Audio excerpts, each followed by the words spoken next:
ሰላም ጥዕኒ ሃበለይ ክቡራት ቤተሰብ ደደቢት ሚድያ ከምኡውን ተኸታተልቲ መደብ ካባኹም ናባኹም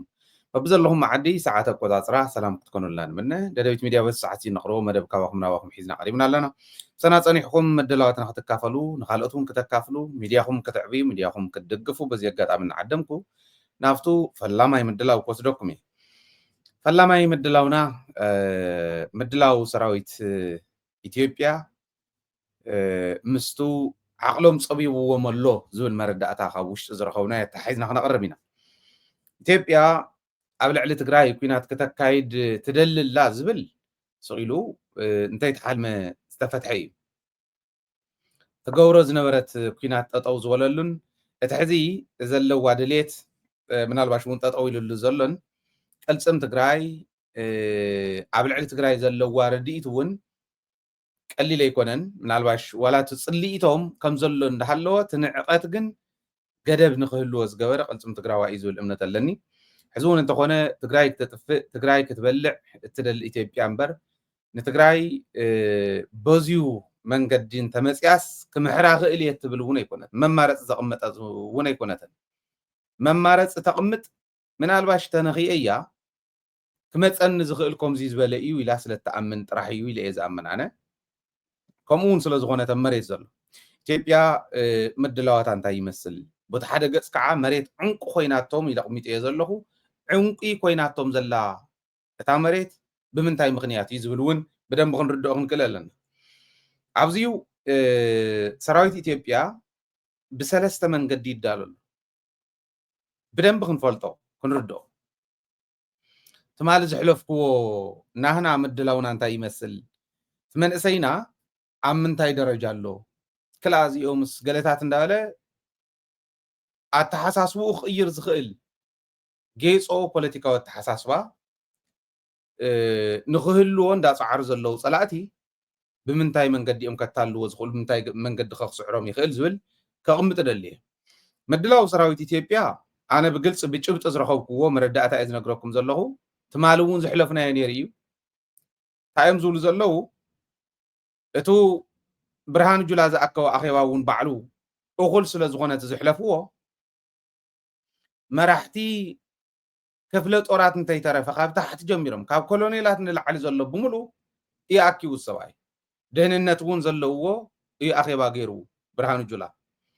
كاب كل اللعلي بتعم زحزن كعاتا غارون زنورو إني رتا أخيوا إزي غيرهم زوسنو أغليو نتمدلاو زي مسل كن زي سلطن له خمزي قبر له እንዳልና ንገልጾ ዝነበርና ንዕኡ ብደም ብደጊፉ ንሱ حق ምዃኑ አረጋጊጹና ኢትዮጵያ ምድላው ብግልጽ ኸሪእና ዝኽእል ሸው ትማል ሰሪሕና ኢትዮጵያ ትዳለላ በሰለስተ መንገዲ ይለሎ ቁጥር 1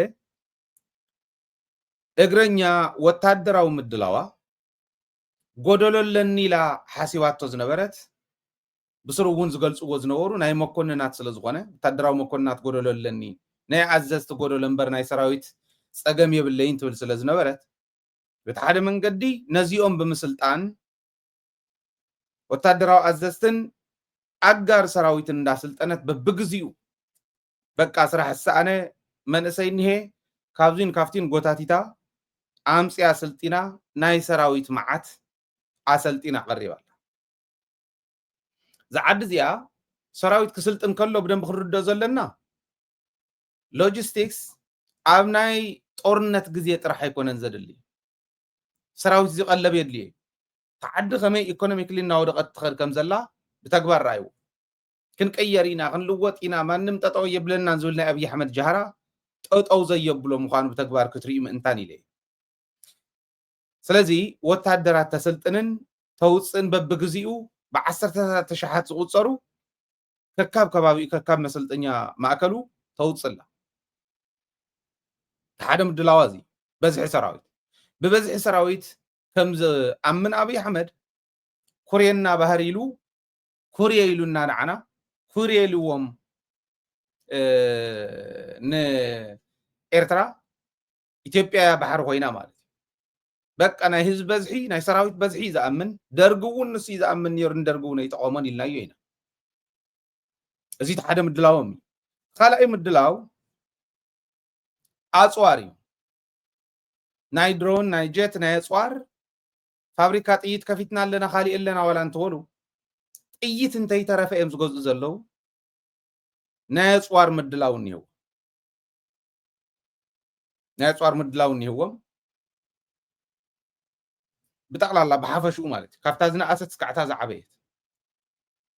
ናይቲ ሃገር ኢኮኖሚ ናብዚ የውዕል ኣሎ እቲ ሳልሳይ ምድላው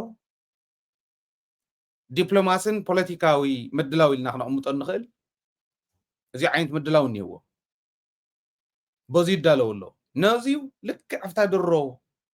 ጀኖሳይዳል ጦርነት ዝኸፈቱልና ዝገብርዋ ዝነበሩ ኩላ ሓደ ክልተ እንዳበሉ ይገብርዎን ኣለዉ ሽማግለ ልኢኾም ነይሮም ሽማግለ ልኢኾም ኣለዉ ሽማግለታት ናይ ትግራይ ከይኸዱ ከልኪሎም ነይሮም ሽማግለታት ናይ ትግራይ ከይኸዱ ከልኪሎም ኣለዉ ልቢ ኢልካ ስማዕ ናይ ትግራይ ክልተ ዓይነት ቡድን ነይሮም ጉጅለታት ነይሮም ክኸዱ ዝተዳለዉ ሓደ መንበረ ሰላማ ክልተ ክልተ ሰብ ካብ ሕድሕድ ሃገረ ስብከት ዘዳለዎም እዩ እዚኦም ኣብይ ኣሕመድ ኣይደለዮምን ዕምበባ ክተክል ዶ ተኽሊ ክተክል ዶ ከይዲ እዩ ኣይደለየኩምን ኣይፀዋዓኩምን ክንፅዋዓኩም ከለና ክትመፁ ተባሂሎም ጠጠው ኢሎም ኣለዉ ካልኣይ ከካብ ዘውኡ ተወኪሉ ዝነበረ ኩሉ ዓይነት ማሕበረሰብ ክፋል ማሕበረሰብና ዝወከለሉ ጉጅለ እውን ነይሩ ኣየር ትኬት ቆሪፆም ካብ ኤርፖርት ዝተመለሱ እዮም እዚኦም እዚኦም ተኸልኪሎም ካብ ኣዲስ ኣበባ ግን ወረቐት ደብዳቤ ሒዞም መፅኦም ኣንቢቦም ኣብ ቅድሚ ወዲ ወረደ ፅቡቕ መሊሱሎም እዩ ናይ ትማሊ ሸውና ተመሊስኩም ረኣይዎ እዚዩ ናይ ኢትዮጵያ ምድላው ሰለስተ ዓይነት ምድላው ደልየኩም እዚአን ምድላዋት ትገብር ኣላ እቲ ራብዓይ ዘታለለቶም ኤርትራውያንን ዘታለለቶም ደቂ ዓፋርን ዘታለለቶም ተጋሩን ሒዝካ ምድላው ናይ ትግራይ መናእሰይ ካብ ቲዲኤፍን ተራ መንእሰይ ገንዘብ ይጋሓጠሎ ተባሂሉ ወረ ተነዚሕሉ እሞ ዘየለ ንኢትዮጵያ ከገልግል ንኣብይ ኣሕመድ ከገልግል ዝኸደሉ ኩነታት ኣሎ ነዚኦም ናብ ፋኖ ክእትዎም እዩ ንሕዚ ሕዚ ክእትዎም እዩ ትማሊ ዝመፀና ሓድሽ ሓበሬታ እዩ ኣብ ፀለምቲ ዘለዉ ሕፍኒ ዝኣኽሉ እውን ብኣገይሮም ናብ ፋኖ ከኣትዮም ዓፋር ዘለዉ እውን ናብ ፋኖ ክወስዶም እዚዩ ሃይለ ዝፈጠሮ ኣይኮነን ብርግፀኝነት ኣብ ቀረባ እዋን ንሪኦ እዩ ናብ ፋኖ ክእትዎም እዩ ካሊእ ተሪፉ እቶም እሺ ጎይታ ኢሎም ዝግዝኡ ዘለዉ ጀነራላትና ነዚኣቶም እውን እንተይተረፈ ናብ ፋኖ ክእትዎም እዩ ንፋኖ ክወቅዕ ክእትዎም እዩ በዚ ኣጋጣሚ ንህዝቢ ኣምሓራ ንፋኖ እውን ናይ ፋኖ ተቃለስቲ ክሕልፎ ዝደሊ መልእኽቲ ኣለኒ ብዝኾነ ይኹን መንገዲ ትግራዋይ ኮይኑ ኣብ ኣንተ ረኺብኩሞ ናይ ትግራይ ኣይኮነን ተልእኹኡ ናይ ኣብይ ኣሕመድ እዩ ትግርኛ ዋላ ይዛረብ እምበር ናይ ኣብይ ኣሕመድ ፖለቲካዊ ተልእኹ ሒዙ ዝመፀ ምዃኑ ክትፈልጡልና ይደሊ እዚ ካሊእ ፍርሕን ስጋኣትን ኣይኮነን ንሕና ምስ ጎረባብትና ሰላም ኢና ንገብር ኢሎም መራሕትና መራሕቲ ሕወሓት ኢሎም መራሕቲ ሰራዊትና ኢሎም መራሕቲ ግዜያዊ ምሕዳር ኢሎም መራሕቲ ውድባት እውን ኢሎም ካልኦት ውድባት እውን ንኣብነት ምስ ጎረቤትና ሰላም ኢና ንገብር ናይ ባይቶና ኣቦ ወንበር ኪዳነ ኣመነ ውዚ መፅ እዩ ብግልፂ ምስ ጎረባብትና ሰላም ኢና ንደሊ ንሕና ኣማዕድዩ መፅኡ ተሳጊሩ መፅኡ ዘይመፀና ፀላእ ዘይወቕዓና ፀላእ ክነጥሪ እንተኮይንና ምስ ጎረባብትና ሰላም ኢና ንደሊ እዚ ቅሚጦም እዮም ንሕና ሰላም ኢና ንደሊ ክዓብለኩም ኣለኹ ኣነ እቶም ናብ ፋኖ ክእትዎም እየ ኢሉ ኣብ ፀለምቲ ዘለዉ ኣብ ዓፋር ዘለዉ ሓራ መሬት ኢሎም ንዓፋር ሓራ መሬት ኢሎም ዝቆፀሩ እቶም ፀለምቲ ስኳ ቦትኦም እዩ ኣብ ገዝኦም እዮም ዘለዉ ዋላ ተተሓሳስባ ይፈለ እምበር ኣብ ዓዶም እዮም ዘለዉ እቶም ዓፋር ዝኔው ግን ኣብ ዓዲ ሃገር ኮይኖም ዓዲ ሃገር ሓራ መሬት ኮይንዎም ዝኸዱ ትግራይ ዝኸድዑ እዮም ንትግራይ ክወግኡ ኣፈሙዝ ዘለዓሉ ተጋገዩ እዮም ተጋግዮም እዮም ኢና ንብል ንሕና ተጋግዮም እዮም እውን ብትክክል እዚኦም ከምፆም ናባኹም ወሲኑ ኣሎ ክኸዲኦም ኣብ ቀረባ ወደን ጥሩ ይምርሓዮም ሳሙራዮኑስ ይምርሓዮም ብዘየገድስ እዚኦም እንተመፅኦም ትግራይ ሓደ ወታደር እውን ናብ ኣምሓራ ይትሰደድን መሬትና ክትለቁ ሒዝዎ ዘሎ በምሓራሽም ሒዝዎ ዘሎ ኣብይ ኣሕመድ ክልቀቕ እሞ መሬትና ክንሕዝ እንደሊ ኢና ኣብ መሬትና ልዕላውነትና ምምላስም ኣብ እንገብሮ ቃልሲ ከምዘይ ትፅሕትሩ ተስፋ ይገብር ተገይርኩምዎ ግን ካሊእ ጣጣ እዩ ዝኸውን ንዓኹም ክወግእ ዝመፅእ ትግራዋይ ግን ከምዘየለ እሞ ነዚኦም ተምፂዎም ትግራዋይ መፂኡ ከይትብሉ ብሕጂ ይነግረኩም ኣለኹ ኣብ ቲክቶክ ዘለኹም ኣብ ካሊእ ማሕበራዊ ሚድያ ፕላትፎርም ትጥቀሙ እዚኣ ቆሪፅኩም ሸር ግበሩሎም ንሕና የለና ኣሉን ክእትዎም የውሰሙን እዚኦም ቀረባ ክእትዎም ነቶም ተጋሩ ትግራይ ከዲዖም ሓራ መሬት ካሊእ እዩ ኢሎም ዝኸዱ ግን ናብ ልብኹም ተመለሱ እሞ ንዓድኹም ተመለሱ ንዓድና ናብ ገዛና ክንምለስ ከለና ናብ መስመርና ክንኣቱ ከለና ፀገም ተብፅሑልና ከንተኢልኩም ግን ሓላፍነት ክንወስድ ንሕና ኣነ ክወስድ እየ ካሊእ እውን ዝወስድ መሊኡ እዩ ሓላፍነት ወሲድና ንገዛኹም ናብ ህዝብኹም ክንመልሰኩም ንደሊ ኢና ኣነ ደሊ እየ ተጋጊኹም ኢኹም ዘለኹም ተመለሱ ክወስድኹም እዮም ናፋኖ መስዋዕትነት ይንሱ ከይትጠፍኡና እውን ዓድኹም ኣይትረብሹ ሓድነትና ይትፈላለዩ ፀገም ተሃልዩ ገዛና ንእለ ወሲዶም ከየጥፍኡኹም ግን ከም ሓደ ሓውኩም እፅዋዓኩም ኣለኹ ሓላፍነት ወሲድና ክንእትወኩም ኣነ እውን ክወስድ እየ ይብል ኣለኹ ካብዚ ንላዕሊ ፃውዒት ኣይክህሉን ለዚ እዚኣ ብደንቢ ሓዙለይ እዚ ከዓ ካሊእ ምድላው ናይ ኣብይ ኣሕመድ እውን ስለ ዝኾነ ብኡ ተረዳእዮ ህዝቢ ማለት እዩ እዚ ይገብሩ ኣለዉ ተዳልዮም ከብቅዑ ከለው ኣብ ምድላው እውን እንዳሃለው ንትግራይ ነጥፋ እያ ትግራይ ንብላዕ እያ እንዳበሉ እንዳሃለው ግን ሰራዊት ትግራይ ይዳሎ ኣሎ ይብሉና ሰራዊት ትግራይ ይዳሎ ኣሎ ይብሉና ብሰለስተ ወገን በርባዕተ ወገን ተዳሊሎም እውን ክሕስቡ ከታልሉ ይምክሩ ንሕና ከምኡ ዝበለ ኣለና ድዩ ከም ትግራይ ከምኡ ዝበለ ምድላው ኣለና ድዩ ዝብል ከሪአኩም ደሊ እየ ዝተወሰነ ቪድዮ እሳቶም ዝብልዎ ሁሉም አቅጣጫዎች ላይ ነው እሳት የለኮሰው። አሁን ጦርነቱ እንዳምነው እንደካቻምነው የሚባል አይደለም። አሁን ቀጠናዊ የመሆን እድሉ ሰፊ ነው። ህወሓት ምን ብሏል መሰለ? ሱዳን ላይ ኃይል አለ። ማን ነው? ትልቁ ጥያቄ ምልክት ይሄ ነው። ሱዳን ላይ ኃይል አለን። እንደው ከፌደራል መንግስት ጋር ጦርነቱ ከተባባሰ የተራዘመ የሚሆን ከሆነ ሱዳን ላይ ኃይል አለን ብሏል። ይሄ ማለት ቀጠናዊነቱን ህወሓት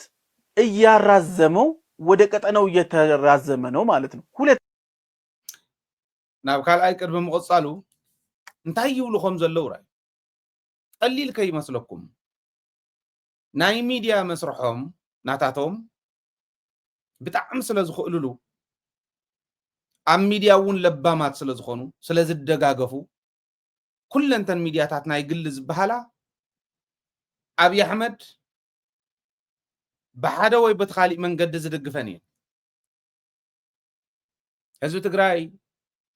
ትለዋህ ህዝቢ ኣብ ውሽጢ ዝኒሄ ደደቢትን መሰላታን ናይ ሚድያ ስራሕትና ሰሪሐን ከውፃና እየን ኢሉ ተስፋ ይገብር። ትደገ ዝኒሄን ትበዓል ሃፍተን ክድግፍ ዝግብኦን ግን ሃይለ ጨርቁስ ሸይጡ ዋላይ ይመውላ ናይ ሃይለ ሚድያ ጥራሕ ይዝመስሎ ተኸኽ ዝብል ዘለኹ ሃይለውዚ ነዞም ከምዚ ዝበሉ ተንኮል ናይ ኢትዮጵያ ክምልስ እምበር ንባዕሉ ይዝርብሓሉ ካሊእ ህወሓት ክተስፍሕ ስለ ዝደለየት ቀጠናዊ ክትገብሮ ስለ ዝደለየት ያ ይብል ኣሎ። ንሕና ብብዙሕ ቋንቋ እንተንሰርሓሉ ነርና እቲ ክንሰርሖ ዝግባአና ብብዙሕ ቋንቋ እንተንሰርሓሉ ነርና ቀጠናዊ ክኸውን እዩ ዞባዊ ኩናት ክኸውን እዩ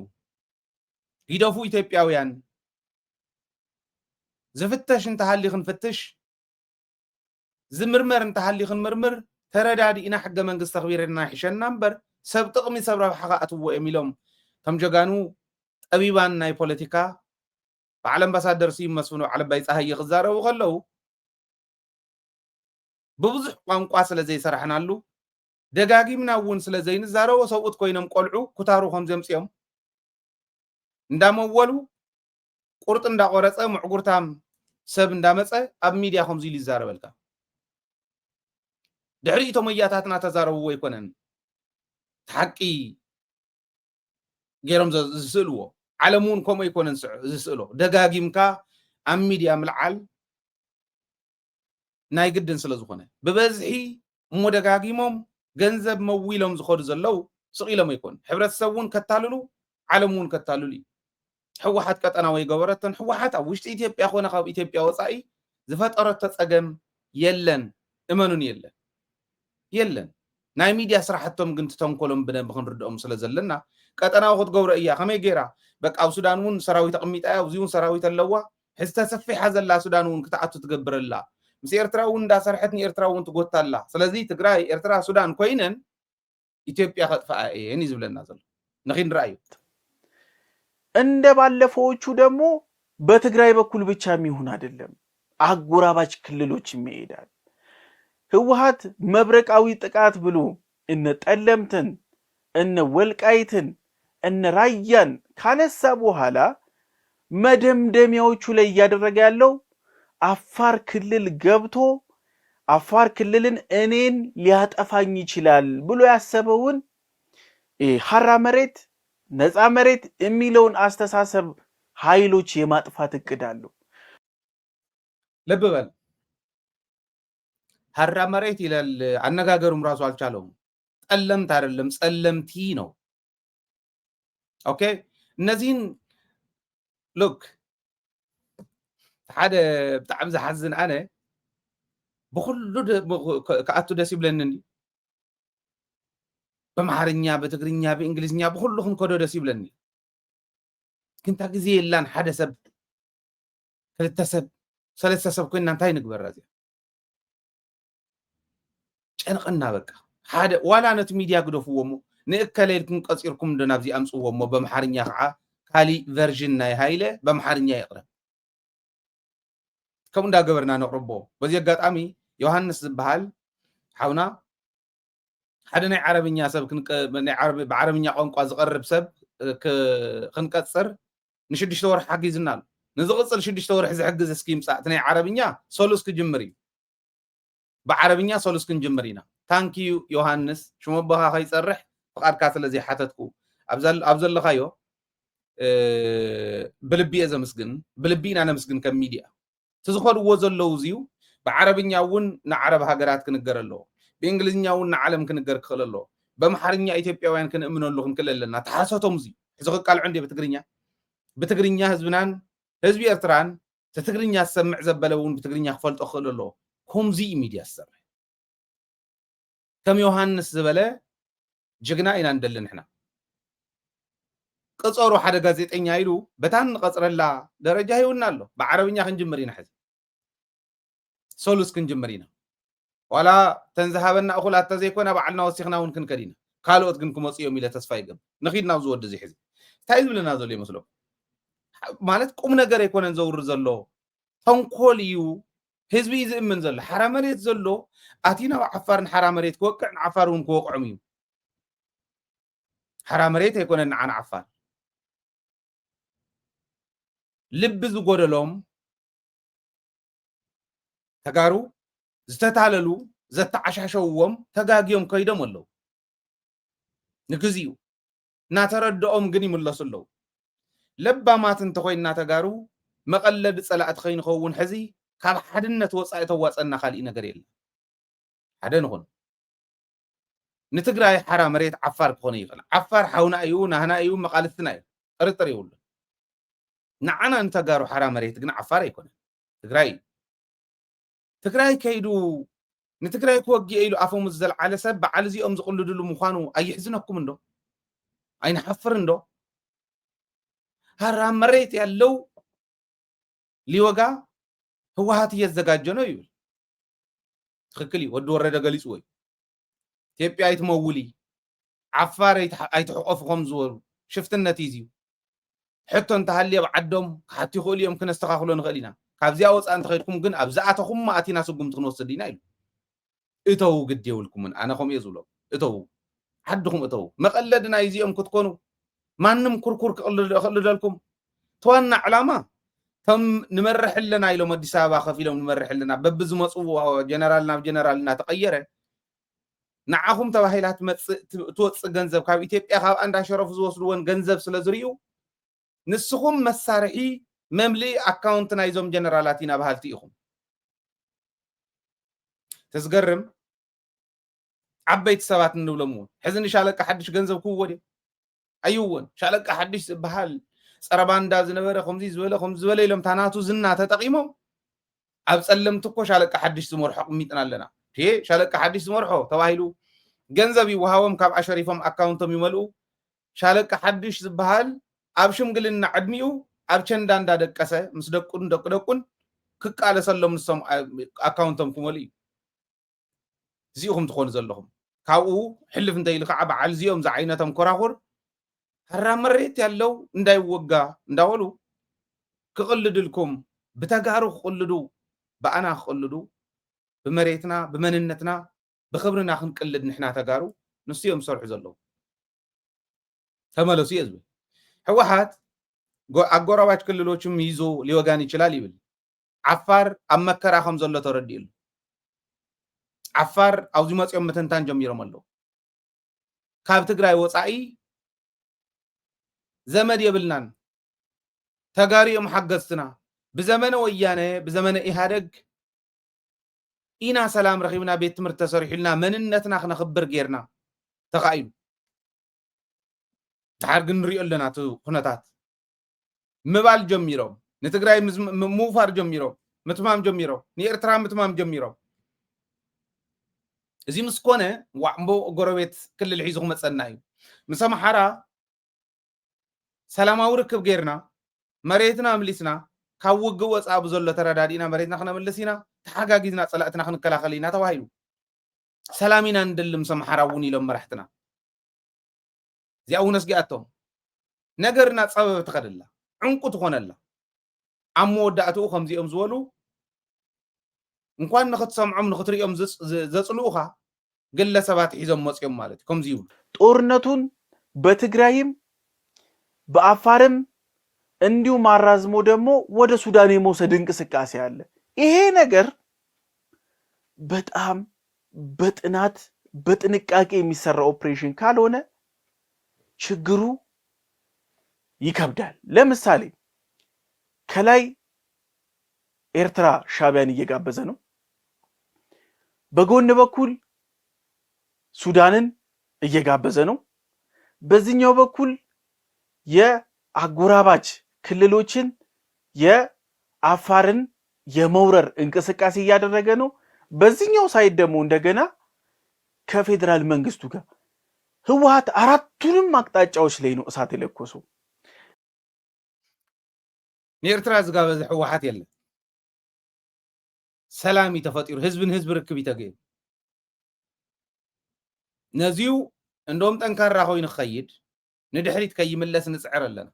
ህዝብን ህዝብ ክራኸብ ሰላም ክፍጠር ንሱዳን ኢንቫይት ዝገበረ ትግራዋይ የለ ኣብ መሬቶም ምዕራብ ትግራይ እዮም ዘለዉ ኣርሚ ሰብዓ እንዲ መቸም ኣርሚ ሰብዓ ክበሃል ከሎ ስኢሉ ሽሙ ክፅዋዕ ከሎ እንዲ መከራ ዘፍሰሎ ክንሪኦ ከለና ኣብዚ እውን ንመንነቱ ተለዓለ ስለ ዝኾነ ንኽብሩ ዝቃለስ ስለ ዝኾነ መስዋዕትነት ዝኸፍል እምበር ዝኽፈሎ ስለ ዘይኮነ የስጎም እዩ ንሱዳን ኢንቫይት ዝገበረ የለን ዝዓደመ የለን እንታይ ዳ ኢኹም ዝብል ዘሎ ኣርሚ ሰብዓ ይትረፍ ደገጢሙሎም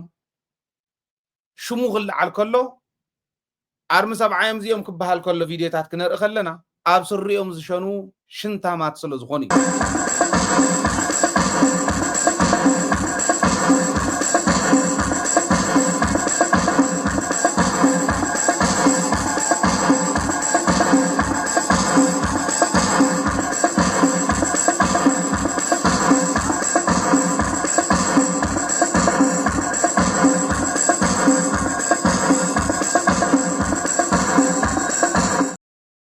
by the way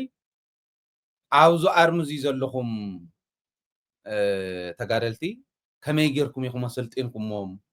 ተኣምራት እዩ ማለት ይተረፍ ደንፀላኢ ንዓና እውን እዩ ዝገርመና ኣነ እውን ይገርመኒ ከመይ ዝበሉ ተቃለስቲ እዮም እዚኦም ትውሽጢ ዘለውን ተኣምራት እዩ ፀኒሕና እንዳረኣናዮም ክንከዲና ኮማንዶ ብኮማንዶ እያ ኮይና ንምንታይ ሰራዊት ኩሉ ናብ ኮማንዶ ይተቀይሩ ንምንታይ ስለዚ ክፈሎ ስለዝበልዕ ስለሰቲ አካውንት ስለዝመልእ ዘሎ ዲ ጾሙ ዝሓድር ካብ ገዘሉ ይኹ ክዳን ዝኽደን ግን መንነቱ ፍጹም ሕሊፉ ዘይህብ ተጋዳላይ ስለዝኾነ እዩ እዚኦም ኣብ ስደት ዘለው ዓዶም ከኽብሩ መንነቶም ከኽብሩ ናጽነቶም ከረጋግጹ ላዕላውነቶም ከኽብሩ ዝቃለስ ዘለው እዩ ኣብ ሕልና ህዝቢ ትግራይ ሓወልቲ ተሰርሐሎም ሓወልቲ ጠጠው ዝወለሎም ጀጋን እዮም እዚኦም ዘይፍርሑ ደኣ እሞ መን ከፍርሑና ኣብይ ኣሕመድ እንታይ ዝበለ ጀነራል ድንኩል ታተፍርሖም ጌርና ናጽነትና ክነምልስ ኢና ክነረጋግጽ ኢና እዩ ተመዛበልትና ክንመልስ ኢና መሬትና ክንሕዝ ኢና ላዕላውነትና ክነኽብር ኢና እዩ ስለዚ ፈርሑ እዮም ከም ዝብሉ ዘለዉ እዚ ስለተረኣየ ንመንነቱ ዝቃለስ መሬተይ ልቆቁለይ ዝብል ተጋዳላይ ስለ ዘሎ ንሱዳን ንዑ ተዓደሙ ማለት እዩ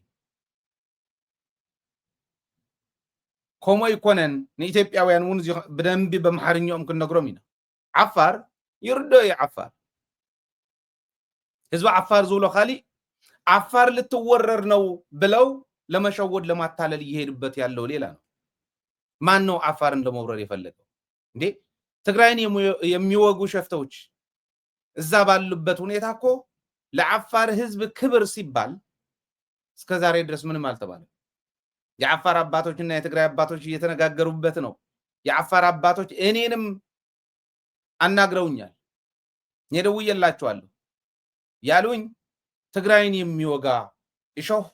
ዓፋር ላይ መብቀል አይችልም እኛ ራሳችን እናስወጣቸዋለን ያሉት ተጋጊዮም ተሳሒቶም ንዓፋር ዝኸዱ መናእሰይ ንዖም ክወግእ ከይኸይድ ሰራዊት ትግራይ እንተ ኸይዱ ንዓፋር ወሪሪ ተባሂሉ ትንኮሳ ክግበር ውዕል ፕሪቶሪያ ፍሪሱ ክበሃል ክልተ ይትፐርፐዙ ተዕላማው ሰራዊት ምፍራይ ተጋሮ ታሊልካ ዕጥቅን ስንቅን ብምልኡ ፌደራሊ ዝዕጥቀና ነይሩ ኢሉ ተስፋይ ኳዳ ከምኡ ኢሉ ንምንታይ ዝዕጥቕ ነይሩ ኣብኣ ዝኾኑ ኩራሙሕሽ ተኣኪቦም ካፍቲኣንስ ንትግራይ ክብድህዋ ከጥቅዕዋ ኢሉ ዶ ይመስለኩም ክልተ ምኽንያት ኣለዉ ምናልባሽ ሰለስተ ምኽንያት ኣለዉ ሓደ ሰራዊት ትግራይ ምፍራስ እዩ ምብታን ተወሰነ ጥርጣረ ውሽጢ ምፍጣር እዩ እቲ ካልኣይ ስኽ ስለ ዘይብል ትግራዋይ ብመንነቱ ብላዕላውነቱ ፍጹም ስለ ዘይደራደር ከምቶም ዝረኣኹሞም ጀጋን መናእሰይ ሒለል ዝመስሉ መናእሰይ ተኸፊልዎም ኣይኮነን ከፊሎም ዝቃለሱ እኮ እዮም እቲ መስዋዕትነት ጥራሕ ከይመስለኩም እንተሎ ገንዘብ ከፊሎም ክዳኖም ባዕሎም ገዚኦም ዝቃለሱ እዮም ቶም ኣርሚ ሰብዓ ይኹን ቶም ብውሽጢ ዘለዉ ፀኒሐ ክሪአኩም እዩ ኩሉ መንእሰይ ትርእይዎ ንመንነቱ ንኽብሩ ኣይደራደርን ኢሉ ዝወፀ እዩ እዚኦም ስለ ዘይደራደሩ ንትግራይ ክብድህ ዝኽእል ብዓፋር ከባቢ ኣሎ እንተተባሂሉ ኣትዮም ክወቅዕዎ ስለ ዝኽእሉ ንህዝቢ ዓፋር መላዓሊ ኣብ መንጎ ዓፋርን ትግራይን ዘሎ ኣፈላላይ ኣስፊሑ ባዕሉ ፈጢሩዋ እንደ ብዛ ዝሓለፈት ንሳ ክትእለኹም ምዃና ስለ ዝተረድአ ዓፋርን ትግራይን ክፈላለያ ኣለዎን ከመይ እንተኣትዮም ንዖም ክወግኡ ዝተወሰነ ኮላተራል ዳሜጅ ስለ ዝህሉ ገዛ እንተፈሪሳ እውን ወሪሩኩም ተባሂል ዓፋር እቶ ተልዒሉ ትግራይን ዓፋርን ከጋጩ ስለ ዝሓሰቡ ዓፋርን ለመውረር ይብለው ዝኒሄ ጠማማ ሰብ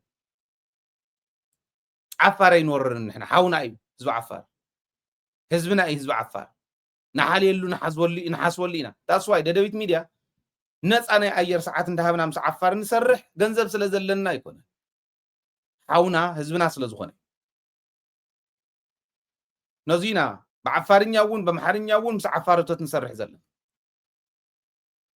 ዓፋር ዝወርር ትግራዋይ የለን ብተንኮል ግን ህዝቢ ንምልዓል ናምሓራ እውን ከምኡ እዮም ዝብልዎ ከምኡ ጌርካ ላዒልካ ህዝቢ ትግራይን ህዝቢ ዓፋርን ህዝቢ ትግራይን ህዝቢ ኣምሓራን ኣባኢስካ ኣባሊዕኻ ንምኻድ ኢቱ ዋና ድልየቶም ማለት እዩ እዚኦም ዝኸዱ ዘለዉ እዚ ጥራሕ ይሄ በሶስት አቅጣጫ የተለያየ ያለ የሌለ ኃይላቸውን አሰማርተው ጦሩን በትክክል እነማን እንደሚመሩት ምን ያህል መሳሪያ እንዳላቸው ኢቭን ተቀብረው የነበሩ ታንኮችን የማንቀሳቀስ ትልልቅ መሳሪያዎችን በተለይ ሽሬ አካባቢ ይዘው እየተንቀሳቀሱ እንደሆኑ ያው ከዚህም ከዛም በማለት አሁን ሌላ ስም ሰጥተው ሸረሪና በሚባለው ቦታ ላይ ቀደም ተብሎ የዓለም ጋዜጠኞች እንደዘገቡት ሁሉ ለአልቡርሃን መንግስት በቅጥር ተቀጥረው ሲሰሩ የነበሩት የትግራይ ተወላጆች አሁን ከአልቡርሃን ጋር የነበራቸውን ትግል ጨርሰው ሸረሪና አካባቢ ትልልቅ ስልጠና ተሰጥቷቸው ከፍተኛ መሳሪያ ይዘው እነዚህም ቢሆን ያለ የሌለ ኃይላቸውን ይዘው ትዕዛዝ እየጠበቁ ነው እንጂ ኤኒ ሚኒት ወደ ሁመራ ሰብረው ለመግባት ሁለንተናዊ ዝግጅት እያደረጉ ያለበት ሰዓት ነው። የኢትዮጵያ ታሪካዊ ጠላቶች የሚባሉ ያው በሱዳን ሰርገው ገብተው ሰፊ ስልጠና የሚያደርጉላቸው ሎጂስቲክ በተለያየ መልክ ከፍተኛ እርዳታ እየተደረገላቸው አሁን የአልቡርሃንን ስራ ሲጨርሱ እንደገና ደግሞ በኢትዮጵያ ትልቅ ትርምስ ለመፍጠር አማራጩ በሰላም ለመኖር የፕሪቶሪያው ስምምነት ተግባራዊ ለማድረግ የትግራይን ህዝብ ከጦርነት ለማላቀቅ ሳይሆን አሁንም ሊወጡት ወደማይችሉ አዘቅት እኔ ካልበላሁት ለምን አልበትነውም በሚል ወይም ሙት ይዞ ይሞታል እንደሚባለው ሁሉ እንደማይሳካላቸው ያወቁ የትግራይን ህዝብ ሰላም ለመንሳት ኢትዮጵያን ለመበተን በተለይ ደግሞ ጠላት ብለው የፈረጁትን አማራ ከምድረ ገጽ ለማጥፋት ያው ሁለንተናዊ ዝግጅት ማድረጋቸውን በወያኔ በኩል የጊዜ ጉዳይ ነው እንጂ ኤኒ ታይም ጦርነት ሊነሳ ይችላል ብለን እንጠብቃለን። ይሄ ድንቁርና ጫፍ ነው። የአማራ ህዝብ ያውቃል። ጠላት ብሎ የፈረጁትን አማራ ይላል። የት ነው ጠላት ብሎ የተፈረጀው አማራ? በየትኛው ሰነድ፣ የትኛው ስብሰባ ላይ ማን ተናገረው? ይሄ ነው በጣም በጥልቀት መመርመር ያለበት የአማራ ህዝብ። ይሄ ነው ጎረቤቱ የትግራይ ህዝብ ነው። የትግራይ መሬት ተወሮ መሬቱን ለማስመለስ የሚሄደውን ጀግና ሰራዊት ቅጥረኛ ብሎ መፈረጅ ቅጥረኛ ያስደርገው። የድንቁርናቸው ጫፍ ግን የትግራይና የአማራ ህዝብ ለማነጣጠል ለማለያየት መሞከራቸው ነው። በእርግጥ እነዚህ ተከፍሏቸው የሚያወሩ ናቸው። ልክ እንደ ኤርሚያስ ለገሰ ዓላማ የሌላቸው አቋም የሌላቸው ዛሬ እዚህ ነገዛ የሚረግጡ ተከፍለዋቸው የሚለፈልፉ በተሰካባቸው ካርድ ልክ የሚናገሩ በሰጧቸው ብር ልክ የሚናገሩ ቅጥረኞች የሚያወሩት ነው። ህዝቡ ያውቀዋል።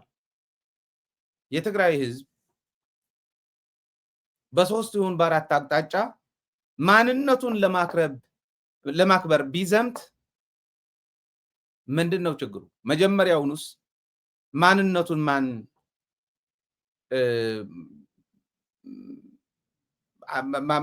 ጨቁነው አለ? በማንነቱ እንዳይኮራ መሬቱ ተዘምቶ ቅርሱ እየተወረረ ህዝቡም እየተጨፈጨፈ ባለበት ሁኔታ ይሄ እኮ መጀመሪያ ሰውአውነት ይቀድም ነበር። ሞራ ቢመለስ ምዕራብ ትግራይ ቢመለስ የትግራይ ስለሆነ ነው። እኔ እንደውም እንደኔ ቢሆን የትግራይ መሬት እሱ ብቻ አይደለም፣ እሱ ጥራይ አይኮንም። ከነምልሶ ዝግባአና ካሊ ኮምዚ ገይሮም ግን ቅጽረኛታት ሚዲያ ጥራይ አይኮንን እንተሎ አክቲቪስታት ዝወልዎም ተወሰነ ፎሎወር ዘለዎ ፌስቡከር ወይ ዩቲዩበር ገንዘብ ተከፊልዎ ይሰርሕ ዘለቱም ሰብ ገንዘብ ተከፊልዎ ይሰርሕ ዘሎ ሚዲያታት ኢና ክነጠናክር ዝግባአና ሚዲያታት ተጠናክርና ነዚኦም ከምዚ እንተመሊስና እዮም ኣብቲ መሬት ኣበይ ክኽእሉና ኣብቲ መሬት ይኽእሉና ፈልጥዎ እዮም ወያነ ከምዚ ይገብር ኣሎ ወያነ እዚ ይሰርሕ ኣሎ ኢልካ ምዝራብ እንተይኮነ ወያነ ሕዘ ይኮን ነፅሊሞሞ መጀመርያ ትግራይ ነፂልካ ንምውቃዕ ክሕሰብ ከሎ ነህዝቢ ትግራይ ነፂልካ ንመውቅዒ መንገዲ ዝነበረ ወያነ ኣብ ናይ ደቀ ተባዕትዮ ከምዚ ዶ የንጥልጥል ነይሩ ዶ ኣብ እስር ቤት ይገርፍ ነይሩ ዶ ይበሃል ነይሩ። ሓሶት ምዃኑ ባዕሎም ይገልፅዎ ነይሩ። ሓሶት ምዃኑ ባዕሎም ይገልፅዎ ነይሩ። ራይወዚ የሚወሩ ነገሮች በአብዛኛው ውሸት ናቸው። ለምን በል ወያኔ ገርፎት ሰቅሎት እንዲያርጎት የሚለው ነገር ውሸት ነው። እኔ ቢያንስ 7 ወይ 8 ጊዜ ታስሬያለሁ በወያኔ ያ ትክክል ነው አንድም ጊዜ ግን እንዲያርጎ ዝምብን ከላይ ላይ እሺ ያለ ሰው የለም አልተመታውም አልተገረፍኩም ምን አላልኩም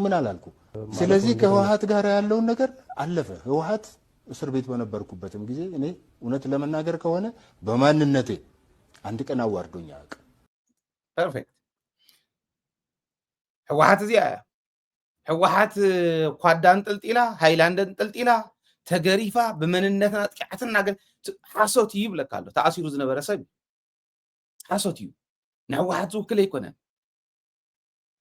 ናይ ህወሓት ሽም ብምጥፋእ ግን ትግራዋይን ምንጻል ተሓሲቡ ዝነበረ እዩ በመንነቶም ተጋሩ ግን ሕጂ ኣይበደሉ ይበሉ ይእሰሩ በመንነቶም ይጭፍጨፉ ሕጂ እውን ይእሰሩ ኣሎ አዲስ አበባ በብክፍለ ከተሙ ትግራዋይ ይእሰር ኣሎ ትግራዋይ በዓል ሃፍቲ መከራል ሰብ ሃፍቲ ተጋሩ ትግራይ ኢንቨስት ከይገብሩ ዝነበረ ናይ ባዕልና ፖሊሲ እውን ፀገም ነይሩ እዚ ክዕረ ኣለዎ ሕጂ ተጋሩ ትግራይም ኢንቨስት ክገብሩ ኣለዎ ኣብ ዓዲ ሃገር ከይዶም ክመከራ ክወልዑ ይብሎምን እዚ ኣግባብ ኣይኮነን ትግራይ ከምዚ ኢልካ ንምውራድ ትግራዋይ ንምንቁሻሽ ንምሽምቃቅ ዝግበር ዝነበረ ግን ዝግበር ዘለውን ተግባር ትርእይዎ ኣሎ ወያኔ መጥፊያው የመጨረሻው ስለሆነ እንዲው መጥፊያው እያደረገ ነው ምናምን ዝለና ዝነበረ ወያኔ መንነቱ አሬ ኮንኩን ዝብሎ ለንጨለታ ዝብሎ ዝነበረ ራይዎ ወደ የሚያውቁት ሀገር ተመልሰው እንደገና አስበውበት እንደገና ሌላ እቅድ አውጥተው የሰው አልባ አይሮፕላኗንም መኖሯን በስትራቴጂያቸው ውስጥ አካተው ሌላ ስትራቴጂ አውጥተው እንደገና ይመለሳሉ የሚል ፍርሃት ነው ያለኝ ድርድር ካልተከፈተ በስተቀር ስለዚህ በርሶ ምኖት ጦርነቱ እንደገና ሊያገርሽ ይችላል አይደለ በስምምነትና በርቅ ካልተቋጠረ በስተቀር ወያኔ ተስፋ አይቆርጥም አቃቸዋለሁ በደርግ ጊዜ ከዛ በኋላ እንደ ተቃዋሚም እናቃቸዋለን ተስፋ አይቆርጡም እና ማሸነፍ የግዴታ ነው ብለው ነው የሚወስዱት ካላሸነፍነ ደግሞ መኖራችን ራሱ አጠያቂ ይሆናል የሚል ፍርሃት አላቸው ስለዚህ አንድ ሁኔታ ሲፈጠር ያቺን ይገመግማሉ በዚያ ሁኔታ ውስጥ እንዴት እንዋጋ የሚለውን የውጊያ ስትራቴጂ ቀይራሉ በዚህ ነው የሚሄዱት ሙጥለው ዋዛ ያደለችኝ ሙዴ እውነት ነው ያልተሳቁ ዋይ እውነት ያልተሳቁ ዋይ እነሱ እኮ ስክን ብለው ስብስብ ይሉና ምክር ያደርጉና ጽድቅ እዛማ ሀጂ በሊ ነው ዳዓር ቀስ ብለው ይለሙናሃል ካውምቢ ሰው ገድላለሁ ብትልማ ዳዓር ቤት ሞጡ ሳትላቸው ያጸደቁት ሐሳባቸው ሳያዘንፉ ከዛማ ሀጂ በሊ አብየት ወደ ስሩ አታውቃቸውም ምን ወያነ እዚ ከጃሃር ይሆል እንዲያው ከጃሃር ይሆል ይኦም ከነጥፋአኩም ኢናይሎም ምምካውን ይካል እዩ በተግባር ግን ከገብርዎ ይሆል መስዋዕትነት ክንከፍል ንኽእሊና ግን አይ ትግራይ ጨፍሊካ ትግራይ መንነት ትግራዋይ ሕዲካ ምንባር ኣይከኣልን ቶም በቀዳማይ ነቅርቦም ዝነበርና ጸኒሖውን ከሪኦኩም ቅድም ኢልኩም እውን ዝረኣኹም መላምል መናእሰይ ከምቲ ናይ ኢትዮጵያ ተኸፊልዎ ዝመጽእ ወታደር ኣይኮን ከፊሎም ዝቃለሱ እዮም ኢለኩም ምናልባሽ እውን ማለት ስምዒትና እንተ ገለጸልና ኣብ መንጎ ሓደ ደርፊ ክጋብዘኩም ገይረየ ይፈልጥን ግን ኣነ ንባዕለይ እውን ስምዒተይ ዕሪ ዝቕስቅስ ወያነነት እንታይ ማለት ምዃነ ወያነነት ሕወሓት ጥራሕ ዝመስሎም ኣለዉ ሕወሓትነት ማለት ኣይኮነን ወያነነት ኣይግዛእን ባህላይነት ማለት እዩ ሕወሓት ምስያ ቀሲማ ናይ ህዝባ ኣተሓሳስባ እያ ተሸኪማ ሹማ እውን ሰይማ ሕወሓት እውን ከምኡ እያ ህዝቢ ትግራይ እውን ከምኡ እዩ ግን ብደንብ ገይሩ ክገልፀልና ዝኽእል ካብ ኣነ ዝትንትኖ بتاريخ ون نسخم زنبرنا قدم مفتني 17 عامت عدكاو قال استدرف خغاوزكم تمليسنا خمسينا هو حتوي موتيا قال حيا اللي تقراي تحيا الحي هو حتوي موتيا قال حيا اللي تقراي تحيا الحي سلام دلاي نقص كنت تخوان زحمتس كور كبرت دسدس عقب تعبيد سفرس أبقت معه دغلس ناقور ما مازال النس أيد اليوم دامبر يدبس ويدمسس فلوت من كم زقربس فلوت من كم زحنكس فلوت من كم زدمسس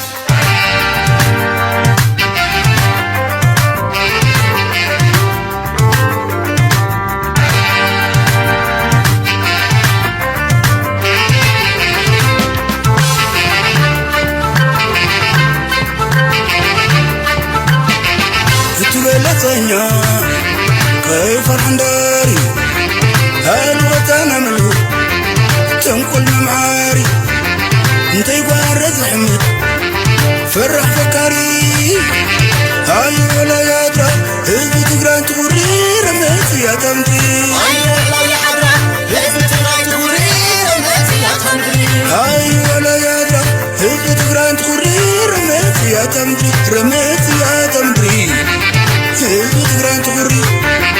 هذي تقران تغري رميت يا تمدري يترك تنكفنا جناب جيب عينه أسفل انتري ناقص سيتتعمان زمانه كاب قدمنا تخدم كاب قدم كم مفتر تقرأ عندما تتريد زيناتو يمتر زيناتو يقنطر تقرأ عندما تتريد زيناتو يمتر زيناتو يقنطر سلام تخانتي ينبر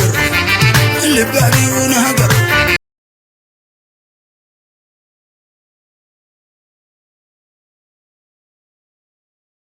كنقص لينا تدرفون قصلينا مودعتاون غاوزكم ግን እንታይ እዩ ዘለኹም መስለኩም ሓደ ሓደ ሰብ ሃይለ ጦርነት ምባሪ ላዕለሎ ገለ ክብል ኣነ ብጋናኹም ትረፉ ትፈልጡና ኢኹም ናብ ከምኡ ዝበለ ናብ ኩናተይ ትእተው ሰላም ይዘልየና እየ ዝብሎም ዘለኹም ፀላት ፈልጥዋ እዮም ህዝቢ ትግራይ እንትኹሪ ረመፅያታ ምድሪ መስዋዕትነት ንኸፍል ኢና ትኽክል እዩ ኣካልና ጎዲልና መላምል ደቂ ህዝቢ ከፊልና ኢና ናፅነትና ኣረጋጊፅና እምበር ፎቲ ዝሃበና የለን ከም ሃይለ ዝበሉ ደቂ ገባር ተማሂሮም ኣብዙ ክበፅሑ መናእሰይ ተኸፊሎም እዮም እዚ ትኽክል እዩ ዋላ መስዋዕትነት ይኽፈል እምበር ምናልባሽ እውን እቲ መስዋዕትነት ንኸፍሎ መስዋዕትነት እንዳቐነስና ብስሩ እውን መስዋዕትነት እንተይከፈልና ንስዕረሉ መንገዲ ነመቻቹ ንቅድሚት እምበር ህዝቢ ትግራይ ተሳዒረ ይፈልጥ ስዕረት የልመዱናን ወለድና ዘይነበረ ኣይነበረን ተዓንተወይ ዝበልክዎ መላምል ደቂ ህዝቢ ወፂኦም ክቃለሱ ከለው ዓንተወይ ዝረኣኹሞም ከፊሎም ዝቃለሱ እዮም ተኸፊልዎም ኣይኮነን ኢሎም ንምንታይ ብመንነቶ ይደራደርን ትግራዋይ ናብ ነብሪ ዝቕየር ሓላፊ ስለ ዝቐተልካ ሓላፊ ከምቲ ኣብይ ኣሕመድ ዝብሎ ዝነበረ ፓርላማ ንሓለፍቲ እንዳፈለየ ትቐትል ያላትኒ ኢሉ እዚዩ ልደቱ እውን ገሊጹሉ እዩ እንታይ ደኣ እሞ ፈሊኻ ዘይተቐትሎም ዳእቶም ሓለፍቲ በረኻ ዝዋግኡኻ ዘለው ከምዚ ዓይነት ጃህራ ብጣዕሚ መፅልኢ ዝኾነ ናቶም እዩ ናይ ኣቦታቶም እዩ ንሕና እውን ከዓ ናይ ኣቦታትና ስረ ዝተዓጠቕና ኢና ናልባሽ እታ ትጎድለና ኣብ ፖለቲካዊ ቃልሲ ስለ ዘይንስዕር ንባዕልና ስለ ንፈላለ እዚኣ ሸላኽ ኮይና ኩሉ ግዜ መስዋዕትነት እንዳኽፈለትና ትኸይድ ነዚኣ ንኽንኣሊ ኢና ንኸድ ዘለና ከም ደደቢት ዝበሉን ከም ሃይለ ዝበሉን ዝገብርዎ እዚ እዚኦም ንገብሮ ኢና ቅድሚት ድሕሪ ሕዚ ፖለቲካዊ ቃልሲ እውን ክንስዕር ኣብ ዝኾነ ይኹን እዋን ተጋሩ ዘይንደራደረሎም ብሄራዊ ኢንተረስትና ብሄራዊ ረብሓታትና ፈሊና ክነቕምጥ ኢና ንሱ እውን ኢና ንምኩር ዘለና ግን نتقرأي كبدي هيل زغي تم راحتنا بزو لم كنا زول وزنا ورسوب بملسي تلتشحن 10 سلسة يكونه تتحدق حقهم بهم تجارو خم هزبي بس تبحيلنا بحاسوت بمدنقار بمجربار تسألينا هزبي تبيع خم اسله هويلو زميتو لناي عدل رخوهم قزي مجلو زي يلن حجي بب خبابي يمنشتهم يزلو بب خبابي يبلعم يزلو ناي رحوقن ناي قربان حيل تمرت فطيرهم مصيمنا زي يلن حجي يلن يفلطيهم سمون نحنا ونفلطينا زي أصل فلطيهم بلع على عتولهم زل كم تابعلو أبزا مدرخ زي أون زبلا حدا مرح انت قتيلهم أما أيد مرحتيهم فطور بتقرايكم تمالي دحريت التاريخ كم بوصل زي يقولوا جن تا درايف تقورهم تا موترهم صليت حزب تقراي قبل على حزب تقراي زلوهم صليت شاف زوص أصل زغونهم كل غزي زولو صلعاتهم حزب تقراي كم يقرنا نطفى أي طرح سلا زولهم نسا سلا زحاسون بر ما راح تتقتل اللات النخبل كله بعل موسى مسوعتنا تخاف له بعل من تفطيرو بعل هيلهم دي تفطرني كالوت مسوعتنا تخاف له اما اي تشحاتنا تفطر دي مصني تم حزني وجنرالات كو بزيهم حزون ريهم كلنا نايتهم وحدات سنورو ديبليكيت اندا تغبره بوت سيستم ناي ويانه زمصكوي ناتراب حز مصكوي كابيز موصي مسلو جون مديد انت تقتيلو وي مغبي وي كالي جنرال قتل كنتايلو وي دبرصين قتل كنتايلو كم فلحو كامريت تግራይ يزوص تجغنا كامريت تግራይ يبزح امبر يقنسن نام نبري يزغير يلو كم تقول غزي زريكم تمنسي نام نبر تقيروا حلل المناسي وصيوم لمننتنا ما يندفرني لم بمدرخ وصيوم تمريت كريو خلو ابسريوم كشن خلو زارو وزنو ريتنا يلم كنزرعهم حلا وسناسين بالحاضري اسخانا بينات صلاتينا كبري فقع قيدا ما يقدر بلاش سري خاري غيو بركاش ودنكاش بلاش سري سلا زرعيم سري سلا زفلطو ومبر نقدسنا يلوم نصدق يلوم زغدفلنا يلن كم تزخونما انتنا اسه تاناي فيدريشن قال كيدان كتبنا تخل نجر كو خغبرو نيرو احنا كو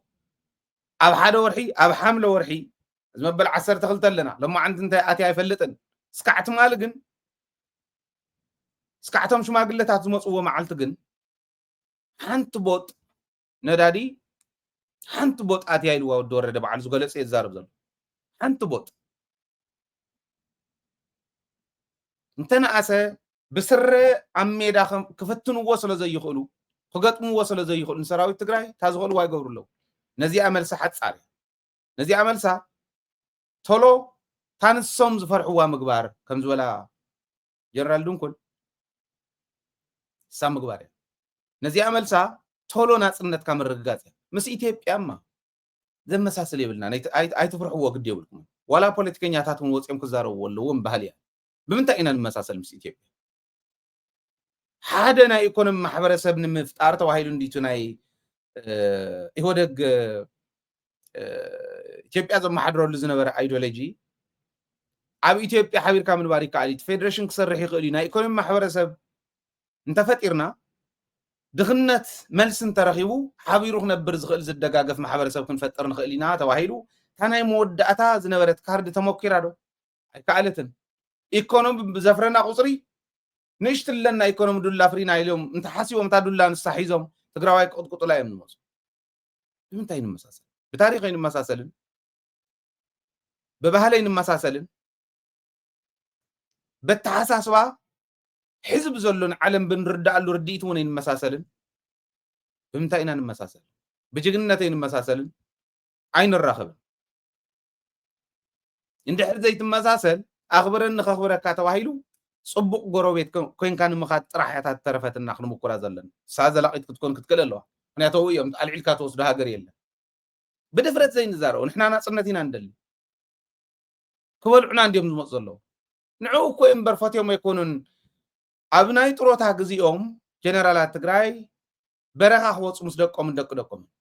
نحن العلت لنا كدع مخدعو خيجر مكة حزب تجراي كدعت له ناي كدع مشقوت صلاي ازي فلتي حزبنا ون زفلطو نحنا ون بعلمنا نفلطي حجون زرعنا يانسا ناي كدع مشقوتي صلاي موداتو ناي كدع خا وي مقابر وي اسر بيتي نبلو مشقوتيو صلا سلازغونه تصلا اي امنون تግራዋይ ስለዝኾነ አያምኖን ህዝብ መወዳእቱ ወይ ከቀትሎ እዩ ወይ ከአስሮ እዩ ሕነ ናይቲ ጅግና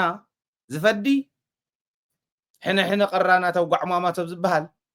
ሕነ ቀራናት ጓዕማማት ከም ዝብሃል አፍቶም ጓዕማማት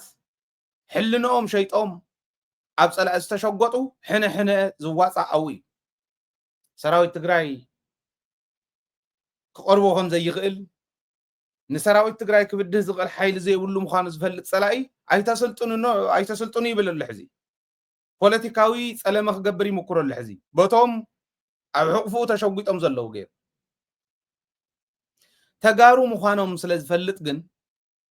زخونه غزي زخونه ነገር ገብሪኦም ይሉውን ስለዚ ጥርጥር መወዳእቱ ወይ ከቀትሎም እዩ ከአስሮም አይ ትሸጎጠብ ጸላይ مننتك خبر خا حزب خا اي مشغوط يخا كاوصا خالي مشغوط يله ازي انت غيرنا حرام مريت تولو زلهم ني عد هاجر مريت ون غديفكم نعدهم تمصيهم مشغوط يهم حرام مريتكم عدهم تغيركم عوشتنا زل صقم بوشتي غزانا عطينا تقاليسنا كنسعركم مخاننا يتطراتو ኣብ ጸላዕስካ ተሸጎጥኩም ግን ከም ተዓንቶ ይዝወልኩ ዋና ፋኖ ክትወኩም እዩ ናብ ካልእ ክትወኩም ሞት ኢኹም ኦሬዲ እዚ ኣብ ደንቢ ኣስተውዒልኩም ክትሓስቡላ ይደሊ እቲ ሰራዊት ትግራይ ዝገብሮ ዘሎ ስልጠና ንምንታይ እዩ ኣፍሪሕዎን ጸላይ ሕቶ ሰራዊት ትግራይ እንታይ ናህና ኮይኖም እውን እኮ የስልጥኑ ኣለው ናኹይናት እዮም ዝመፁ ዘለው سلام يقول له مس إرترا نخوينات يوم زلوا زولو كله نحنا خوين كم دللي معلك حدر كام بالمس قربيت كاس نخويناتيو نخالي قربيت كوينات نخد فتري سلام مفتقر بجزا خاص نخويناتيو انت خونا انتم توغاركم زي تولو عندكم تو سمرت بحال تمالي تمسرتت بارتي اما قالوا اوفيس كافيتوم ري ايام الله فوتو ليهم ليلو زخون سبات صبق إيلان بقدمو ون حوحات ريفورم خقبر يخبل كلا جيتاتشو أنا صحف صحيفة اللي يلكم أي غدن نسون عبد دبابة يوزيون قدفو حوحات ريفورم تقبر بودواو مسرح مبر سلت أنزر خبا كله يكونتن جدا في ليو جدا فيلنا أبيهم حجب اللي بلصقناهم مسكونو سمرتي لما يوم بلصقنا يلمون كسيمو خل يوم صقم يقول النسو ناي غزياو شمي تسمرت مسل قال حزب تግራይ መስዋዕትነት ደቀ ህዝብ ዘምጾ መሰልና እዩ መሰልኩም እዩ ህወሓት ወን ተቃለሰቱሉ መሰል እዩ ውድብ ኮይንኩም ክትከራኸሩ ክትማጎቱ ህዝብ እሚንኩም ክትወዳደሩ መሰልኩም ኣነ እዚ ብጣዕሚ እየ ዝፈቱ ዋላቶም ስምረት ዝበሃሉ ቶም ትማል ዝኸድዑና ሓዊሶም ተመፁ ትግራይ بحق تግራይ ኣብ ትግራይ ዝወደልዎ بحق ትግራይ ክፍረድዮ ምንም ጥርጥር የብሉ ውድብ ኮይኖም ክንቀሳቀሱ ግን መሰለው ንስይት ውሕሉል ናይ ህዝብ ትግራይ ብሔራዊ ረብሓ እሕሊፍካ ንፀላእ ምሃብ ይተዓገብ እምበር ብረት ልዕልካን ትግራይ ብብረት ክብድሃ ኤልካ 21 ክፍለ ዘመን ምሽፋት ይትበደል እምበር ተዓገብ ዝበሃል እምበር ውድብ መስሪትካ ፖለቲካዊ ምንቅስቃስ ጌርካ ብሱል ዝኾነ ቃልሲ ጌርካ ህዝብካ ምግልጋል ፀገም እዩ እዚ እንደግፎ ኢና ሕናው እዚህ ክትገብሩ ከለኹም ግን ፖለቲካዊ ስልጣን ንምርካብ ሓሶት ሓሲኻ ብሄራዊ ረብሓ ህጊርካ እንድሕር ኮይኑ ይተዓገብ ዝኸውን ንሱ እንተተማሂርኩምሉ መሰልኩም የብ ትግራይ ክትከፍቱ ፀላእ ከይጥቀመልኩም ግን ሰብ ሃፍቲ እውን ዝድግፉ ኣለዉ ንኸም ዝበለ ስኢሉ በቃ ኣብ ዕግርግር ዝሃፍተመ ኣብ ዕግርግር ኮይኑስ ንሱ ሃፍታም ኮይኑ ተኻሊእ ድኻ ኮይኑ ዝቕፅል እዩ ዝመስሎ ዕግርግር ንዓኻ እውን እያ ትበልዓካ ምስ ሃፍትኻ ሰላም ክህሉ ሰላማዊ ቃልሲ ክህሉ ይክገብር ዘለዎ አንቱም ሰብ ሃፍቲ እውን ብግልፂ ደደቢት ሓግዙ ንብሎም ደደቢት ሰላማዊ ቃልሲ ክግበር ስለትጠልብ ረብሓ ህዝቢ ትግራይ እንተተወቂዑ ግን ኣይትሕልፍን እያ እዚኣ ስለተዋፅን ሰብ ሃፍቲ እውን ሰላማዊ ዝኾነ ቃልሲ ክህሉ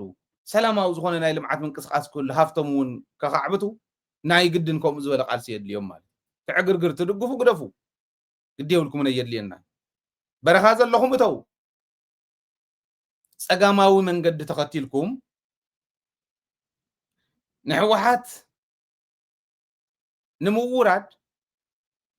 ንሕወሓት ንምስዓር ብሄራዊ ረብሓ ህዝቢ ትግራይ ክትህግሩ ትኽክል ኣይኮነን ሰራዊት ተስልጠነላ ሕወሓት ኢሎም ዝዛረቡ ስለሰማዕኹ እዩ ሕወሓት ኣይኮነት እንተስልጥን ዘላ ባዕሉ ንመንነቱ ንኽብሪ ዝቃለስ ዘላ ሃይለ መንደቕ ግዲድ እኒኦ እዚ ዘይከይድ ናብ ሓደ ማይኒንግ ካምፓኒ ዘይኣቱ ወይ ኣብ ዩኒቨርሲቲ ጥራሕ ዘይሰርሕ ታይትኒ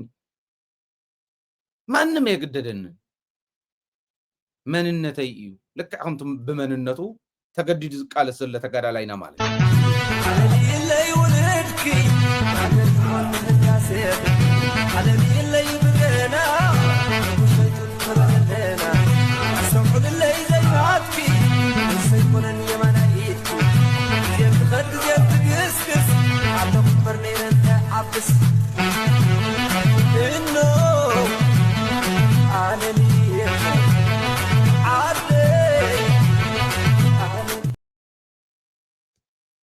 መን ኣገዲድዎም እዚኦም ግደፉ ጌፆ ትኸዱ ዘለኹም ግደፉ ባህሊ እያ ገለገሊኦም ኣይትፅረፎም ይብሉ ኣነ ፀርፈይ ተፃረፍኩን ሽሞም የፅዋዖም ነይረ ንሱ እውን እንተዘይጥዒምዎ ንሓደ ሓደ ፀገም የለን ተኸምዚኣ ጌርና ምንጋር ግን ክንቅፅል ማንም ዘግደዶ ኣይኮነን ሰራዊት ትግራይ ዋሕስ ህልውና ህዝቢ ትግራይ ምዃኑ ትግራዋይ ዘበለ ኩሉ ከኣምነሉ ክኽእል ኣሎ ሕጊ ስለ ዘኽበረ ካብ ኮርነ ላዕለ ካብዚ ንላዕሊ እንዳበለ ዝዓብር ከምዞም ገለገሊኦም ዕብዳን ኮይኑ ሕዚ እኳ ዳርጋ እናተረፈ እዩ ዕብዳን ምዃኑ መብዛሕትኡ ሰብ ስለ ዝፈለጦ ፀላእቲ እውን ባዕሎምስ እንታይ እዮም እዚኦም ገሌሎም ነቶም ከምኡ ዝብሉ ስለ ዝንዕቕዎ ሰራዊት ትግራይ እዚ ኩሉ ስጋኣት ዝፈጠረሉ ብማዕዶ ንፀላኢ ሰራዊት እዚ ስለ ዝሓዝና ኢና እስካዕ ሕዚ ተኸቢርና ዘለና ኣብ ልዕሊ እዚዩ ሓድነትና እንተፅኒዕና ሓድነትና እንተወሲኽናሉ ንፍራሕ ንድልድል ጎረቤትና ዘይደፍረና ኢትዮጵያ ዘይትበልዓና ህዝቢ ንኸውን ትንደልዮ እውን ንበፅሖ ማለት እዩ እዚና ክንገብር ዘለና ዝብል እምነት ኣለኒ ለዚ ቱ ምድላው ንኣና ንሰላም እዩ ናቶም ንኹናት እዩ እስካዕ ሕዚ ፍሒትሒት ዝብሉ ዘለዉ ፓርላማ ናብ ካሊእ ዝዛረቡ ዘለዉ ስለ ዝፈርሑና እምበር ስለ ዝሓለዩልና ኣይኮነን እዚ መን ምስ ፌደራል መንግስቲ ኮይና ኢና ንውድኦ ዝብል ግደፎ ምስ ኮንካ ትውድኦ የለን ክበልዓካ ኢድካ ምስ ተትሕዝ ክበልዓካ ዝተዳለወ ዝጠመየ ሓርገፅ ኢልካ ሓዙ ጠመየ ኣራዊት ኢልካ ሓዙ ብትግራዋይ ሓንቲ ለይቲ ደቂሱ ዘይሓድር ትግራዋይ ዘየጥፋእኹ ኣይነብርን ዝብል ሓይሊ ስለ ዝኾነ ብኡ ደረጃ ሕሰብዎ ክብለኩም ደልየ ካሊእ ናይ ህዝቢ ትግራይ ትካላት ከጥፍኡ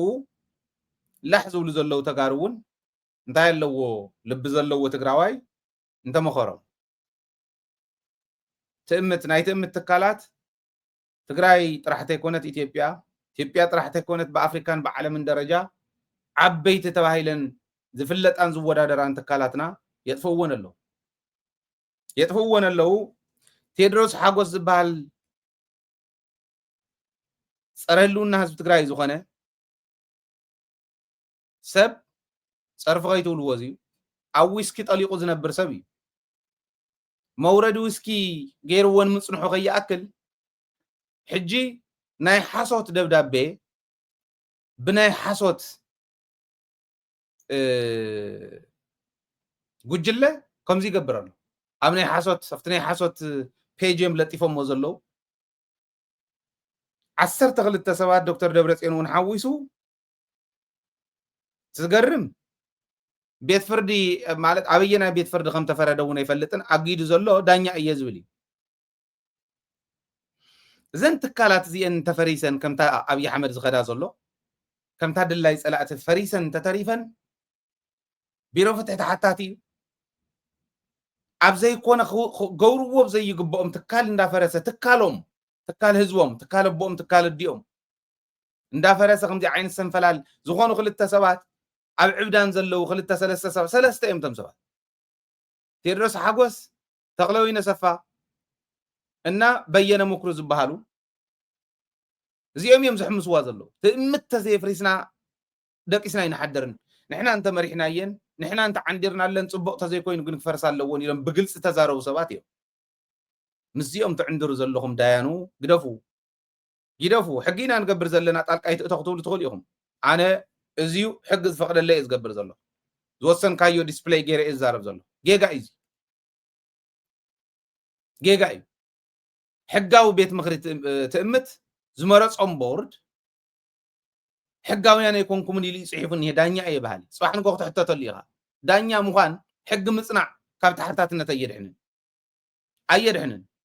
ክትሕተትሉ ኢኹም ብህዝቢ ብታሪክ ክትሕተትሉ ኢኹም ሕልናኹም እውን ክሓተኩም ይፅባሕ ንጎ ኣበይ ኮይኖም እንታይ የፍርሱ ኣለዉ እውን ፈልጦ ኢና ሓንቲ ወረቐት ፅሒፎም ንኣዲስ ኣበባ እንታይ ክገብሩ እዮም ዳያኑን ናይ ፍትሒ ሓለፍትን ኣዲስ ኣበባ ዝጎዩ ቢሮ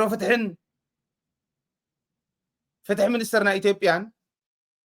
ሓቢሮም ዝገብርዎ ዘለዉ እንታይ ምዃኑ ንፈልጦ ኢና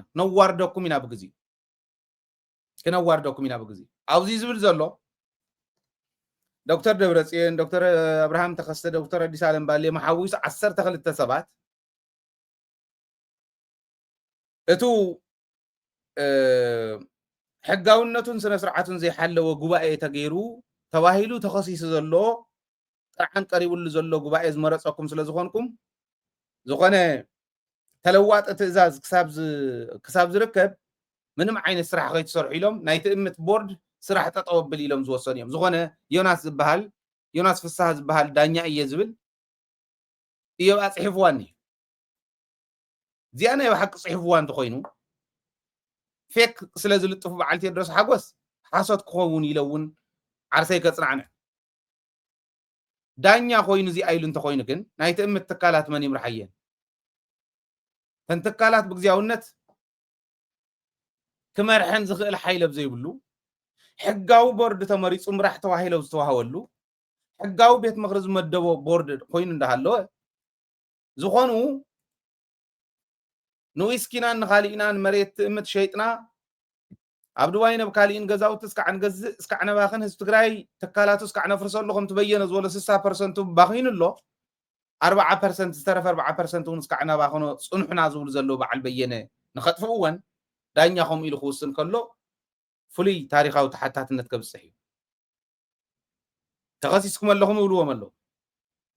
ምኽሳስ ነውሪ የብሉን ይከሰሱ ይከታተሉ ምንም ዓይነት ምንቅስቃስ ከይትገብሩ ተባሂሉ ክቕመጥ ከሎ ግን እታ ብኢትዮጵያ ደረጃ ቀዳማይ ትካል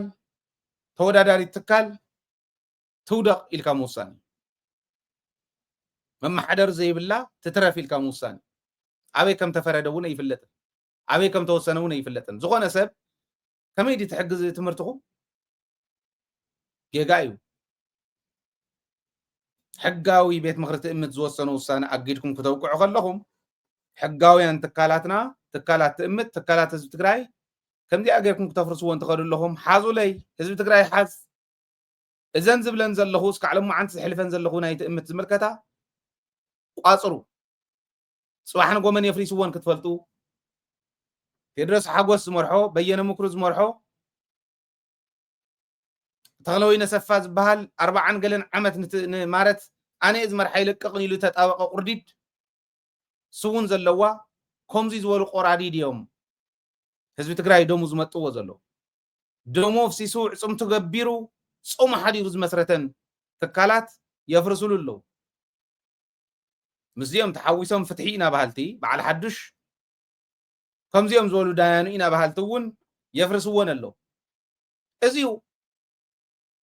ናይ ዳይነት ሃሁ ኣየድልዮን ትካላት ብሙልአን ከክንዲ ግዛዕ ዝኾና ትካላት ቦርድ ቤት ምኽሪ ዝወሰንኩሞ ዜሮ ኮይኑሉ ሓደ ነገር ከይትሰርሑ ዝኾነ ትእዛዝ ከዓ ዝመፅእ ሓደ ቆልዓስ ከዓ ዝእዝዝ ተባሂሉ ጌጋ እዩ ዳያኑ ዘሊፍካ ከዓ ክብሉን እዮም ሰባት እዮም ንሰሙ ታዘውፅዋ እያ ዝነቀፍ ዘሎ ጌጋ እያ እዚኣ መማሓደር ዘይብለን ጠጠው ይበላ ይበተና ኣብይ ኣሕመድ ይበተነን ኣብ ፍትሒ ሚኒስተር ኢኹም ወሲንኩሞ እዚኡ ኣብ ትግራይ ኣይኮነን ተወሲኑ ኣብ ኣዲስ ኣበባ ፍትሒ ሚኒስተር እዩ ፍትሒ ሚኒስተር ፍትሒ ምሲሉ ትካላት ትግራይ ከፍርስ ይኸይድ ከም ዘሎ ኣነ ንስኹም እንፈልጦ ኢና እዚኣኹም ትግብሩ ዘለኹም ትካላት ከይፈርሳ እቲ ቦርድ ስርሑ ይቐፅል ተኸሲስኩም ግን ስለ ዘለኹም በዚ መዓልቲ ክትቀርቡ ተባሂሉ እንተዝቕመጥ ናይ ሰብ ነይሩ ናይ ትግራዋይ ነይሩ ነቲ ዝኒአ ኩነታትና እውን ክምለስ ዝኽእል ነይሩ ካብዚ ወፃኢ ህዝቢ ትግራይ ጥርሑ ክተትርፉ ካብ ፀላእቲ እውን ፀላእቲ ኮይንኩም ትኸዱ ዘለኹም ግን ግዜ ክፈርደኩም እዩ እመኑኒ ግዜ ኣሎ ክመፅእ እዩ ብትኽክል ግዜ ክመፅእ እዩ እዚኣ ፅባሕ ንጎ ናይ ብሓቂ ዳያኑ እንተኮይኖም ከምዚኣ ገይሮም ፅሒፎማ ስሩውን ናይ ዳኛ እውን ይትመስል እንታ ፅሕፍቲ ረኣይዋ አንብብዋ ቁም ነገር ዘለዎ ፅሑፍ እውን ኣይኮነን ስኢሉ ተኣጊድኩም ኢኹም እዩ ዝብል እምበር ዝርዝር ዘለዎ ኣይኮነን ንሕድሕዶም እያ ተፃሒፋትሎም ናይ ሓደ ሰብ እየ ኣብዚ ዘሪእኩም ዘሎ ንዓሰርተ ክልቲኦም ግን ከምዚኣ ገይሮም ፅሒፎምሎም እዩ እንታይ ማለት እዩ ብትርጉም ተን ትካላት ዘመሓድረ እያሃልዎን ይበተና ንፋስ ናይ ኢትዮጵያ መፂስ ከዓ ዝብትነን ንስኹም ገለል በሉ እዮም ዝብልዎም ዘለው ገለል ከም ዘይትብሉ ተስፋ የገበረንቱም መራሕቲ ህዝቢ ሒዝኩም ከም ትቃለሱ ንሕና እውን ኣብ ጎንኹም ምዃንና ከረጋግፀልኩም ፈቱ ካብዚ ወፃኢ ግን ተፍርሱ ዘለኹም ሓዘለይ ህዝቢ ቋፅር ሰለስቲኦም ትካላት ህዝቢ ትግራይ ዘፍርሱ ዘለው ሓንቲ ሓደጋ እንተበፂሓተን ዘን ትካላት እዚአን ቀዳማይ ተሓተቲ ቴድሮስ ሓጎስ በየነ ምክሩ ተክለወይነ ሰፋ እዩ ቀፂሎም ተሓተቲ ነዚኣ ሰንፈላል ዝገብርዋ ዘለው ፀዲቁ ዝነበረ ቃለ ጉባኤ ፀደቀን ኢሎም ቃለ ጉባኤ ዝኣገዱ በዓል ሓዱሽ ቢሮ ፍትሒ ሓላፊ በዓልኩም ዝበሉ ዳያኑ ኢና ባህል ተኣጊዶም ዝኔው ምምሕዳር ዘይብለኒ ይፅንሓ ኢልካ ይእገድን እየ ዝብል ዘለኹ ኣነ ከምኡ ይበሃልን ትካላት ኢኹም ተፍርሱ ዘለኹም ለዚ ህዝቢ ትግራይ ቋፅር ሓዝ ፅባሕ ንጎ እንተፈሪሰን ንመን ከም ተሓትት ክትፈልጥ ምእንታን እዚ ክትሓዝ ኣሎ ኦኬ እናተሃለለ ገንዘብ እናሃበ ኣብ መፅሓፍ እኮ ፅሒፍዎ እዩ ኣብይ ኣሕመድ ሰብ ይታለል ይስስዑ ስለ ዝኾነ እንጭፍ እንዳበልካ ወይ ከም ኣድጊ ጉርዲ ሂብካ ነትሽ እንዳበልካ ጉርዲ ሂብካ ጉርዲ እንዳርኣኻ ንዕኡ እንዳርኣኻ ናብ ድሌትካ ትወስዶ ብዕራይ ነቲ ቆፅሊ ርኢኻ ነቲ ገደል ግን ዘይረኣኻ ኢኻ ንገደል ዝኣተኻ ትብሎ ድሓር ግን ኢሉ ከም ዝፀሓፎ ባዕሉ እዚኣ ኮኔትኩም ኣብዚኣ እኒኣ እታ ዝፀሓፋ እዩ ዝገብር ዘሎ በዚኣ ዝታለል ዘሎ ትግራዋይ ግን ካብ ኩሉን ላዕሊ ትካላቱ ዘፍርስ ዘሎ ትግራዋይ ግን ናይ ታሪክ ተሓታትነት እውን ናይ ሕጊ ተሓታትነት እውን ምስ ናይ ሕልና ተሓታትነት ንፅባሕ ንጎ ከውርደልኩም በየነ ዓዲ ኣለዎ ገዛ ኣለዎ ፅባሕ ንጎ ካልኣይ ዓዲ ኣለዎ እንታይ ኢሉ ዝበሃል ኣባይ ወልዱ ሕምስ ምስ ኣበሎ ኣነስ ዘይተረዳእናሉ ግዲእና ነርና ተባይ ወልዱ እውን ዘብል ክብል ጀሚረ ሕዚ ንሕና ሓንቲ ሃገር እያ ዘላትና ትግራይ ትበሃል ሓንቲ ዓዲ እያ ዘላትና አንቱም ሰብ ካልኣይ ዓዲ ኣይተሓሙሱና ኢልዎ ይበሃል ንበየነ ሰብ ክልተ ዓዲ ምስዞም ከምዚ ዓይነት ተንኮል ዝፀሓፎ ቅዲሞም ፅሒፎም ዝኣተው ኮይኖም ትግራይ የበሳብሱ ኣለዉ ህዝቢ ንቃሕ መንእሰይ ንቃሕ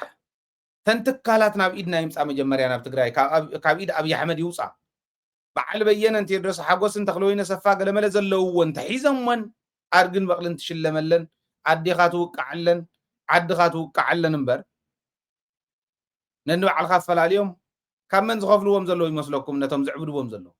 ካብ በዓልና ኮይ ካብ ገንዘብና ካብ ንብረትና እዚ ገይሮም ዝኸዱ ዘለዉ ናይ ብሓቂ ኣስተውዒልና ክንከይድ እሞ ነዚኦም ክንቃለሶም ይግባእ ዝብል እምነት ኣለኒ እዚ ተዘይገርና ግን እንታይ ከም ዝመፅእ ብደንቢ ኣስተውዕል ትግራዋይ ኣስተውዕል መንእሰይ ብፍላይ ካሊእ ጥርዓን ህዝቢ ደቡብ እዩ ኣብ ደቡብ ትግራይ ብፍላይ ኣብ ራያ ዓዘቦ ኣግባብ ዘይብሎ መካይዳታት እኒዩ ኣብ ጣብያ ወራባየን ኣብነት እዚ እውን ይጠርዕ ኣሎ ነኑ ባዕሉ ከናኽስዎ ንስኹም ናይ ደብረጽዮንን ናይ መንጆሪኖን ተላእኽቲኹም ንስኹም ስምረት ኢኹም ኢሎም ይፈልዩ መን ይኹም ገይሩ ፈለይቲ ገይርዎ መሰል ህዝቢ ይጠሓስ ኣሎ ኣነ ኣብዛ ቦታ ንሳ እንተኮይነ ሕልናይ መሪፁ ዝኽተሎ ውድብ ክኽተል ንቡር እዩ ተገዲዱ ህዝቢ እናተታለለ እናተገደደ ከኣቱ ግን ኣግባብ ኣይኮነ እቲ ህዝቢ ግን ጅግና ስለ ዝኾነ ይጠርዕ ኣሎ سمعوا وزي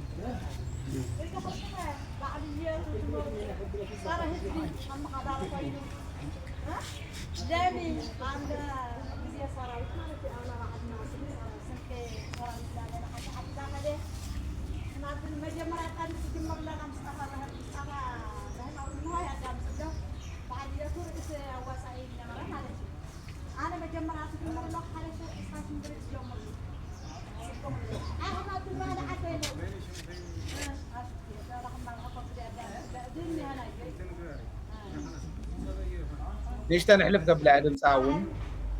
ما رجعنا معلوم ويدا كلنا معلوم أوروجين لا تكتفنا برام حاجاري وكذا خدي حالتنا قال نخلص زار لاقين هاي لنا هذا جو وانا بيدي لنا كان هاي بس بنا يدي لنا فولا لباندا يدي لنا بقعد بايتها كله بس فايتر عن فايتنا بايت هاي فترة لنا ما دتي فقعد هذا بخاطر فايتها ولنا ده ولا فقعد قلوبه منجرنا يا هم دابا كان يقوم مريم يقوم ابراهيم حاكم يقوم ولا برابر وصولنا هو وسع هاي تقع وصع الوقت على الوصلة بس قدرنا بايتا يكسرنا احنا الدنيا اتخاطر من باك دقت سيديقنا احمد نخاف قلنا انهم اسمها صارت بايتا يكسرنا من مسناجي هم تهرب يتوقفنا منجرنا يقوم دابا كان يقوم جبرنا قلنا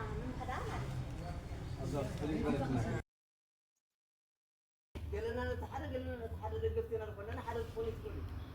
جينا بزجروزي نبحثنا حصصنا لبلد تبدا اثر حقوت صراحه تطاطوا يبلبل برر بوجل ورنا يخوننا بصراحنا هم زوادهم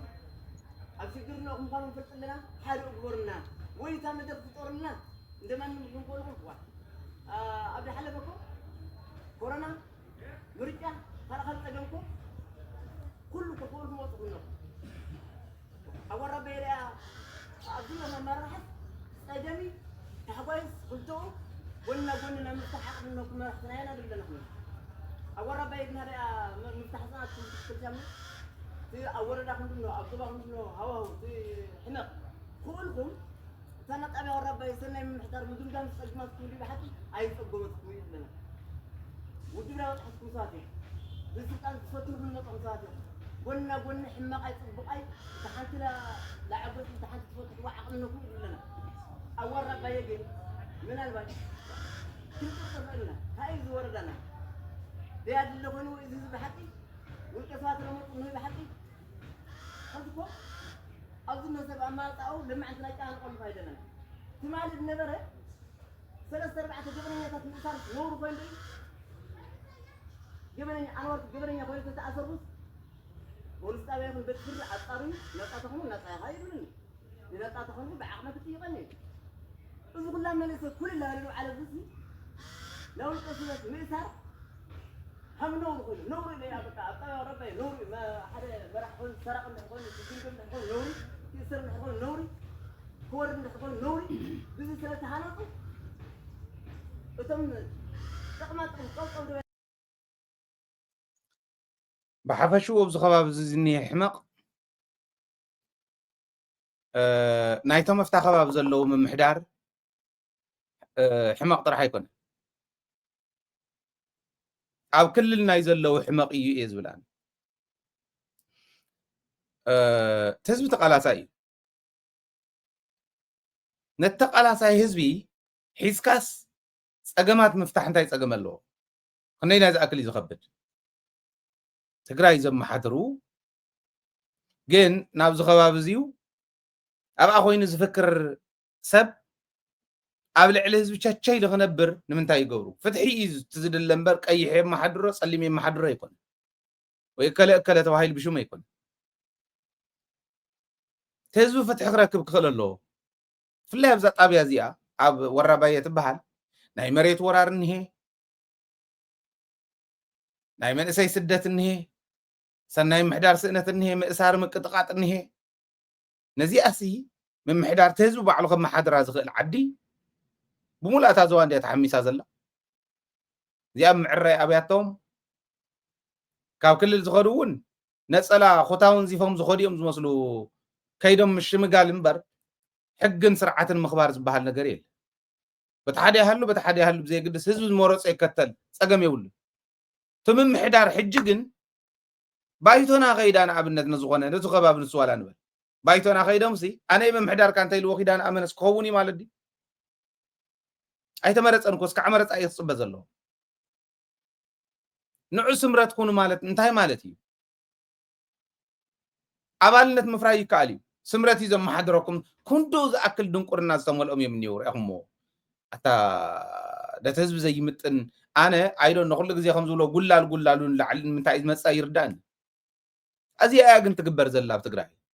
او كل تግራይ ايتسانن كل لا ابزا خباب زي اغن تገددላ نايدوم مبراقنا نايدوبن تاقونكم يخم زي تعريو اب كلل زلخم زي محدارون حوحاتون ودبنا انتاي نمنتاي طليماتنا انتاي اينا غيرنا ينعنا يولو تግዚያ محدارون انتاي اينا غيرنا يو مص زي يستخاخلنا خمتم قالو تستخاخل نمنتاي زي يستخاخل يبلو زيز بزلو تزبي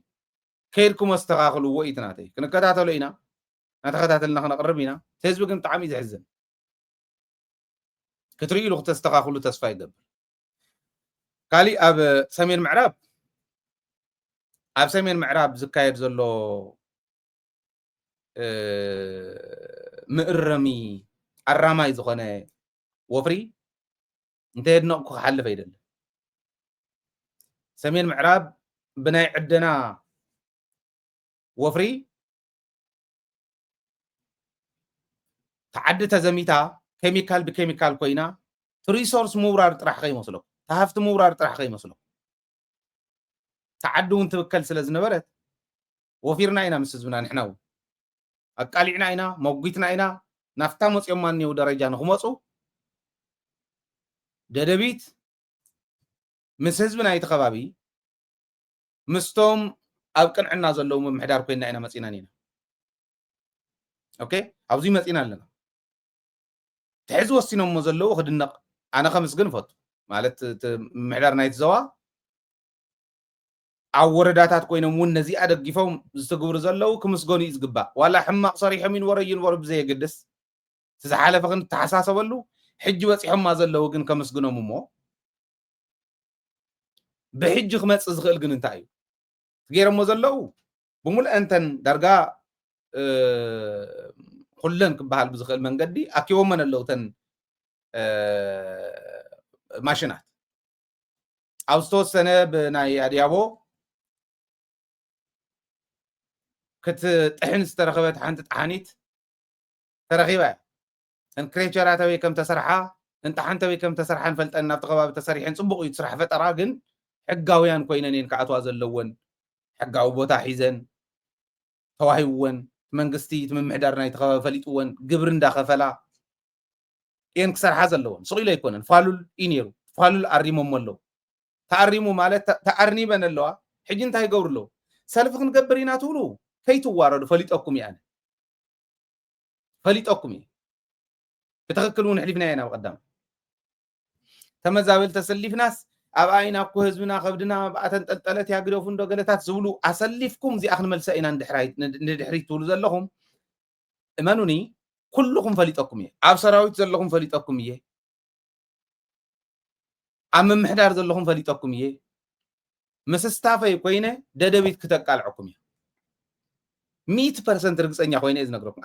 አበያን ከፊልኩም ከም ዝሓለምኩም ማዚ አኸም ተዘራረኩም ማውን ሕሊፈት ማሊ አይትገብሩዋን ንምምሕዳር ናይቲ ዘዋን ናይ ገለ ወረዳታት ምምሕዳርን ብቅንዕና ዝሰርሑ ምምሕዳር እዚኦም ኮናይ እከለ እዮም እዚኦም ኮኹም ስለ ዝኾኑ እዮም ተዋሂሉ شم كتصلمو تخدون بصحناكم ددبيت مچم انا تدس بلني كنجمر كلنا هزواويان كوينا سلاز جمرنا ጋዜጠኛና ህዝብና ስለዝኾነ ኣብዚ ኸድኩም ኪዱ እንዳስዋትኹን እንዳብልዕትኹን ኣብ ገዛኻውን ቅንዕና ዘለዎ ሄይ ኣቦይ ከምዚ ኢሉ ወደይ ከምዚ ኢላ ኢሉ ዝድውል ውላድ ክነፍር ምኽኣልና ብጣዕሚ ደስ ይብለኒ ኩለን በፂሕና እየን ሰልፊ ክትገብሩ ኣብዚኣ ተንጠልጠላ እየን ክትብሉ ምምሕዳር ኮይኖም እውን ምምሕዳር ኮይኖም ዋ ነዚ انت حزنايه انت اكيوناينس انت قاصلون كوميل كانت تحلم تحلون بوليس انت يدي خسرح بوليس يحلون حيسكم من انجخم حزي ويل دان تنزي تتحزاون حازون يا انت غيركم ويل دان كنولي ناشعو حيسكم من كف انت يكون حيسكم من فتح الرقاقص حزي the next step تتحيزن اللوا من يوم فقط زي توهاوم زعتو من يوم فقط توهاوم زعتو إلي وزي فقط زي توهاو آتيو زبكل زنبرة حقاو سقوم توصدلو إذا أنت أو أنت إلانس نخسر ديل لنانكم زي ديل لنانكم يخسر حقي يخبر زلو مجمريا كغلط فقنا له نحق الزوم هزو حق الزوم نزوم كم زي أزقور زلو أنا تزوام محدار كمسكن بالبيئة مالت كنو إذا أكل كوميونيكيشن سلو زلو يكون كنت أسرح خدنا الله بزواد رجاس لزخونة تأمرر زل عورة داز اللهم من محدارون كنت مسقوني قبع مئلا يجميكم ولا شرا ختماو ما عاد سقم الله مريت قنا سقمات الله أفتا ما عدن قن كوميتيتات مسريتكم مخارج جماركم نوعلو حد نقري أرنيبكم دي اللهم من حزي حزي تتصارح نايمانين من يتحقاو زي كون زعتوه أينا جنرال أتينير أينا بوليتيكينيا أتينير أينا بعلها هفت أتينير حزب زبك كلامني حقاو سقمتي وصل دحريقه the next step كعقاو قصيل زمص اتوم بزي حقاو أتيهم زنورو حقاو سقمتي وصلهم من أسينا يتخبابي بعلها هفتنا يتخبابي ودب توديبو حقاو بزخونه من قدي يعطو تودابه تولو تفاطنو تولو يمزقب تمزقيبو توديبو ماشيناتو حيزي أتو ساينس هاو بزغونه من قد غا نحنا ندقفو تا ساينس انت اتبل صقم كي يمصب حزبنا ساينس هاو مفتح بزلو كاي نبكل ولو خي يبكل كعبزي اخ عن خيج تكايدا زيا صبقت زيا انا لخو وغنهم بمويا يون لخو تاز مرحميديا ون بزي اخ صرح كاوزي وصا جن هافت سلازلكاس توم صمم زحدو زلو حنت دابو دربي خاسل فختو صم تحسب جن امنني اب ايدنا اتكم لكم زرزر نايتم سبات اب ايدنا اتيني سلف نقبرينا زول انت سلف تقبر بوليس كي يفكر سراويت كي يفكر إلكم كت محدرو أنتم محدار بزي قات أم خوكم تمردات سلف نقبرينا نتم محدارون أكله خمسي سلزة حسبة ويبزخونه خبابياون ويبزخونه زعم زعجيرهم ويزخونه بتقاقم غيركا نتم دحنز صرحون كتعلي نتخيدون سهز وسليف كتعلي أيك علن هزو تردان حزي ولدنا خيطف تنتقمي دحان نستوسنا جزي ولا تقم أز تقم سبن تنيرو تعجسوا قد يقولكم نستوسنا من محدارون يفتنن تنوسانه فتينا يوسنا فتينو تحقي مخباروني يتكبر ودابتا تودو منعسي توديبكم اين هبن تايلمهم يهو قدمه زغنا قال عينا نحنا قدميا هيبن عقم كسرحيان تودو طرح سوحفتون تودو منعسيون تودو انتم سوحفتن تقونا نتم منعسيون وديبكم بتحتيهم غيركم بدنبي خباب زتقملو تود خباب خاب سدد زتقملو لاب كالت كوابتاتون كمو كتقول لكم زي أنت غيركم سلمت زلخاون تودي بكانعا سلاماو زغنا من قدي كأتي انت لك هايل اللخوي لكم يعني خطوكم شماقل لخوي نخقلقلون خيلي عبوت هاتون اني ودولنا بويك لدي اكل خير عرقو ومنولا لبامات مرحتون اللو لبامات جنرالات اللو إذا نقبر دلواتنا تودي بكم سرح تصرحوا تودي بكم عدق تلمعوا تودي بكم عدقهم كتحلو زي هتواصلنا قدي بكم حرامريت هالو كالي هالو تودب مؤتو بوليتيكاو قالسنا وون توديبنا لمعتنا وون توديبنا نقول ميديا نهيكم بقنعنا خنا قلقل ተዳለና ካብዚ ኣውፃእ ግን ሰልፊ ገይረኽ መልሳ እንተይሉ ህዝቢ ትግራይ ኣብ ጎኒ እቶም እዚኣ ዝሰርሑ ዘለዉ ምምሕዳር ኮይንካ ታዘባ ከይትብከል ኣብ ካልኦት ዞባታት እውን ንመፁ ኣለና እንዲና ንመፁ ኣለና ኢና ካሊእ እውን ክብክሉ በል ይብሉ ኣለዉ እዮም ሰን እውን ከይብከላ ምስ ምምሕዳርን ህዝብን ኮይና ብፍላይ ምስ ህዝቢ ኮይና ክንከድ ኢና እከለ ዝበሃል መራሕስ እዚኣ ዝገበረ ከምዚ ስለ ዝኾነ እዩ ዝብል ሒዝኩም ክትመፁ ትምክሩ ዘለኹም ግን ስለ ዝበፅሓናዮ ህዝቢ ሒዝና ክንቃለሰኩም ኢና ኣብ ጎኒቶም ከምዚኣ ዝገበሩ ምምሕዳር ኩን ህዝቢ ይተሓዙ እዚኦም ሕጋውነት ይላበስ ግብሪ ዝኸፍል ነጋዳ እያሃሉ ግብሪ ዝኸፍል ዓዳና እያሃሉ ተግብሪ ደቅና ከመረልና እዩ ባዕልኻ እውን ስራሕ ክትረክብ ኢኻ ከባቢ እውን ክለምዒ መንገዲ ክስራሕ ደብረ ኣባይ ኣቲኻ ፃዕዳን ዘና ኣቲኻ ዕደና ሰሪሑ ጉሒሉ ካብ ዝኸይድ ኦኬ አንቱም ዓደንቲ ደብረ ኣባይ ተመደብኩም ካብ እንዳ ኣባጉና እስካዕ ደብረ ኣባይ ኣስፋልቲ ትሰርሑ ተባሂሎም ክንሕዞም ኢና ጆኹም ነስገደ ንማይ ሓንሳ ዝኸይድ በዚ እውን ነዲያቦ ናብ ደደቢት ዝወርድ ናብቲ ታሪኻዊ ቦታና ደደቢት ዝወርድ እውን መንገድታት ይስራሓሉ ቶም ነጋዶ ማሕበራት ናይ ከባቢ ማሕበራት እንተኮይኖም ዓዲ የልምዑ ብኢና ንለምዕ ብኢና ንቅየር ዝገብርዎ ዘለዎ ሚስጥር ግን ክነግሮም ተመልከት ሓመድ ኣብ ሽረዶ ኣቃሊዕና ምስ ምምሕዳር ተሓናነቕ ገጢምና ዶ ኣቃሊዕና ኣብ ሽረ ህዝቢ እውን ብዓይነ ቁራኛ ምክትታል ጀሚሩ ትምምሕዳር እውን ምክትታል ጀሚሩ ምስትኽኻል ጀሚሮም ኮሚቴታት ምምዳብ ምስትኽኻል ምክትታል ጀሚሮም ናብ ኣክሱም ከይዱ ኣክሱም ናይ ሽረ ምስ ኣቃላዕና ዳምዳም ተጀሚሩ ፖሊስ እውን ኣጊዱ ምሕላው ጀሚሩ ኣብኡ ነይሩ እንዲዳኣቱ ምዕደል ትምሕፀቢ ኬሚካሊ ንፀግ ነይሩ ምስ ኣቃላዕና እያ ግን እንታይ ኢሎም ዳምዳም ኢሎም ተጓዮም ሚድያ ረብሑ ራእይዎ ተጓዮም ዶ ሕዚ ናበይ ከይዶም ኣለዉ ይመስለኩም ንዓድዋ ዓድዋ እውን ክንመፀኩም ኢና ስለ ዝበልና ናበይ ጀሚሮም ሕዚ ዓፋር ከይዶም ምሕፃብ ጀሚሩ ዓፋር ካብ ትግራይ ሓመድ ተፃዒኑስ ዓፋር ይሕፀብ ትፈልጡ ደዝዩ ክንዱ ዝኣክል ንከታተለኩም ኣለና ንምንታይ ሃይለ ብ16 ስታፍ ጥራሕ ኣይኮነን ዝከታተለኩም ህዝቢ ትግራይ 10 ሚልዮንን ልዕሊኡን ስለ ዝኾነ 10 ሚልዮንን ልዕሊኡን ጋዜጠኛ ኣለኒ ዓፋር ከይድኩም ተሓፅቡ ኣለኹም ሕዚ ካብ ትግራይ ሓመድ ይሕፀበሉ ሓመድ ይውሰደለ ይፀዓነለና ዓፋር ክንዱ ዝኣክል ጉድ ይኒህና ደደቢት ሚድያ በዚ ኣጋጣሚ ትዝግበር ዘሎ ክንከታተሎ እንዲና ዕሪና ክንከታተሎ ኢና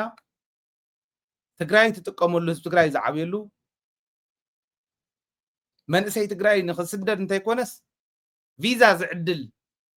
ቪዛ ትህብ ሃገር ቪዛ ትዕድል ሃገር ዝወነነ ክንገብር እንዲና ንቃለስ ዘለና ናብኡ ክንበፅሕ ኢና እቲ ሚድያ ግን ረብሑ ራእዩ እዚኣ እየ ዝደላ ካብ ፖሊስ ንላዕሊ ዝኾነት ሚድያ ምምስራት ማለት ጋዜጠኛ ምብዛሕ ማለት ኣይኮነ ምስ ህዝቢ ምስራሕ ማለት ምስ ምምሕዳር ምስራሕ ማለት ምምሕዳር ባዕሉ እኮ እዩ ዝበና ብገሊኡ ለባማት ሰባት ስለ ዘለዉ ለባማት ምምሕዳር እውን ስለ ዘለዉ ዝሰርቁ የለውን ማለት ኣይኮነ ነቶም ዝሰርቁ ቀስናልና ንዓለናዮም ናስተኻኸልናዮም ክንከድ ኢና ህዝቢ እንተሃልዩ ኣብቱ መስርሕ እዚ ግን ራእይዎ ዝኾን ዘሎ እስካዕ ዓፋር ዝኸዱ ዘለውስ ፅዒኖም ክኸዱ ንሪኦም ኣለና ዓይንና ብዙሕ እዩ ዓይንና ሚልዮናት እዩ ዓፋር ባዕሎም ክቃለስዎ እዮም ንሕና ግን ሳይንሳዊ ብዝኾነ መንገዲ ናይ ትግራይ ሓመድ ኣብ ትግራይ ተሓፂቡ ትሪት ተገይሩ ከመይ ጌርካ እዩ ሪፊል ዝግበር ክንሪኦ ኢና ብዙሕ ክንሰርሕ ኢና ብደደቢት ብዙሕ ስለ ዝፅበየና ስለዚ ደደቢት ሚድያ በዚ ደረጃ ከም ትሰርሕ አንቱም ጀሚርኩምዎ ዘለኹም ክትቅፅሉ መብጎንኹም ከም ዘለና ከይተቋርፅዎ ከይትስከፉ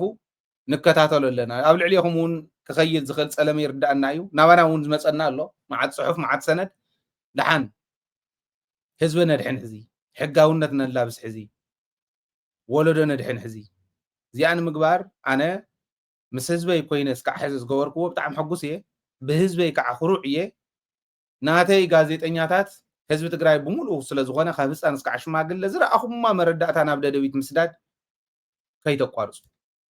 ንሳ እያ ተዋፀና ስለዚ ተኣነታ ክኸፍላ ዝግባኣኒ ከፊለ እታ ሳተላይት ከፊተልኩም ኣለኹ እዚኣ እውን ዓገር ይብል ኣለኹ በብመዓልቱ ተን ዘለዋ ከቃልዕ ብስሩ እውን ለውጡ እውን ነምፅእ ኣለና ርኡይ ለውጡ እውን ነምፅእ ኣለና صباح نقول تخبرت عدي اوكي عديتاتو زلوا خم يقنعني بايزو وليدا انت تباهيلس منغستي خفلا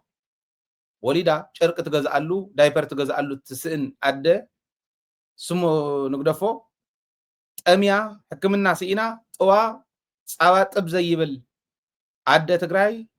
ናብዘን እዚ ኣብ ዘሎ ኣደታት ዝረኽቦ ዘለዋ ጥቕሚ ዝረኽቦ ዘለዋ ክብሪ ክረኽባለ እየ ዝደላነ ከምኡ ክረኽባለ እየ ዝደለ ኣደታት ትግራይ ኣቦ ትግራይ እውን ኮሪዑ ኣብ ሕማሙ ኣብ እርጋኑ ከልዕሎ ዝኽእል ትካል ዘለዎ ዘይሓፍር ዘይሓንኽ ንመንነቱ ዝቃለስ ብመንነቱ ዝኮርዕ ግን ከዓ መወዳእታ እውን ወዲቑ እንተተባሂልስ ዘይወድቕ ብትካላቱ ብደቁ ዝለዓለ ኣቦ እየ ዝደሊ መንእሰይ ትግራይ ናብ ስደት እንተይኮነስ ናብ ቴክኖሎጂ ብረተ ልዕሉ ዝቃለስ እንተይኮነስ ብቴክኖሎጂ ዝቃለስ ዝወዳደር ምስ ዓለም ክኾነልና ህፃን ትግራይ ትምህርቲ ስእን እንተይኮነስ ኣብ ገዝኡ መፅኡ ከምህሮ ዝኽእል ኣብዚ ዓዲ ሆም ስኩሊንግ ዝበሃል ኣብ ገዛኻ መፅኡ ዘምህረካ መምህር ከምኡ ክቕየር እዩ ዓለም ናብ ቴክኖሎጂ ናብ ዲጂታል ዓለም ኢና ንኸይድ ዘለና ንኣቱ ዘለና ኣብኡ ኢና ዘለና ናብኡ ክቕየር እዩ بتكنولوجي درجة قطرن كتمان زمالت زكاتة تግራይ كنفطرا نخيل ኢና تግራይ ሃፍትና እኹል تግራይ ታሪኽና እኹል ስልጣነና እውን ተመሊስና ናብኡ ናፍቲ ዝነበርናዮ ናይ ስልጣነ ጫፍ በዙ ዘመን እዚ ማለት በዙ ናይ ዘመን እዚ ልክዕ ስልጣነ ክንበጽሕ እውን ንኽእል ኢና ዓዊና ዘለና ኩሉ ለና ተዋና ተሪፉና ዘሎ ሕዚ ኩሉ ከም ዘለና ፈሊጥና ነቲ ኩሉ ዘለና ናብ ጥቕሚ ንምውዓል ሓድነት ከም ዘድልየና ጥራሕ ስለ ዘይፈለጥና መጥቀም ጸላእት ንኾንን ስለ ዘለና ስልታዊ ቃልሲ እውን ስለ ዘይንገብር ብሚድያ እዮም ዝመፁና ብሚድያ ንመክቶም ክንብል ከለና ሚድያ እዚ ተደጊፉ ክንደ 10 20 ሚድያታት ገጢሙ ልክዕ ከምቲ ሓደ ተጋዳላይ ክንደ 10 20 ዝገጥም ክንደ 10 20 ኣፍታ ዘይብልና እውን ገጢምና እንዲና ብርኡይ ክንቃለስ ግን እግሪ ክንተክል ነዚ ሚድያ እዚ እውን ደጊፍኩም ክትከዱ እየ ዝፅውዕ ሚድያ እዚ تدقفنا زلهم بلبينا نمسكن تقرب لا دقف كون بزخل من قدي حزبنا كافتين داوات تا استوديو يسرح له تا استوديو عريا تسرح سواها تحجزنا قد يقولكم من حزي ازميديا زي تدلاديلو ترغيصو ناتكا ايناتكا نغيركم يحنت مسلاب زحلف كلتن استزنا ورا سبعي تحنت سبيت قنياس تحنت تولد كلا نتولد ايدو قريص اتو حنت ايدو خوينو خم زي عبيلن عبي ناتا ولادن نايتا غوبانا ولادن كلتيهم عبيهم تناتا ولاد مسكالي سب كباس كلو زحنت ايدو قرص اتو حاو ود خالي اده كيدو بزحنت ايدو هو واقع كغطم كحجزو ريات وي ناتكا باي ناتكا كلتا ايدن تزخونس كمي غرنا زودي محجزو الى يبال ناتكا ايناتكا تكالون ناتكا ايناتكا نهنا اينهنا تكالنا نتكل تيميت مفراسات تيميت مودقا كاباين لعلز غويل حسادات ددبيتون كتودق يمزللي نهنا خوينم تغار خوينم هايله 10 كند ددبيت كوصالي ازدلي إسرا كند ددبيت امايت كند ددبيت كوصالي ازدلي ذات الكالزي أنت مع عبيلا خالقتوني أختعب 14 ميدياتات الله وزي تريوه بنات أنا سرحن بنات أنا هبن هاي لرخيبة دي جنزب كندو زبن مسلكم نسخمون رخيبكم ما يكونكم من ددبيت كتحجز وات تحجز زلو ننيشتي مخانن كريئن كله أفتا زي ولو زهب كم زل هزب يرداني سوا هفتقنا حجزو سوا هفتي قال يوم زي حجزنا له أكل لنا خينا مسجن كالي تاعت أصل زغنة جزي قوس خلقنا مسجنكم هنا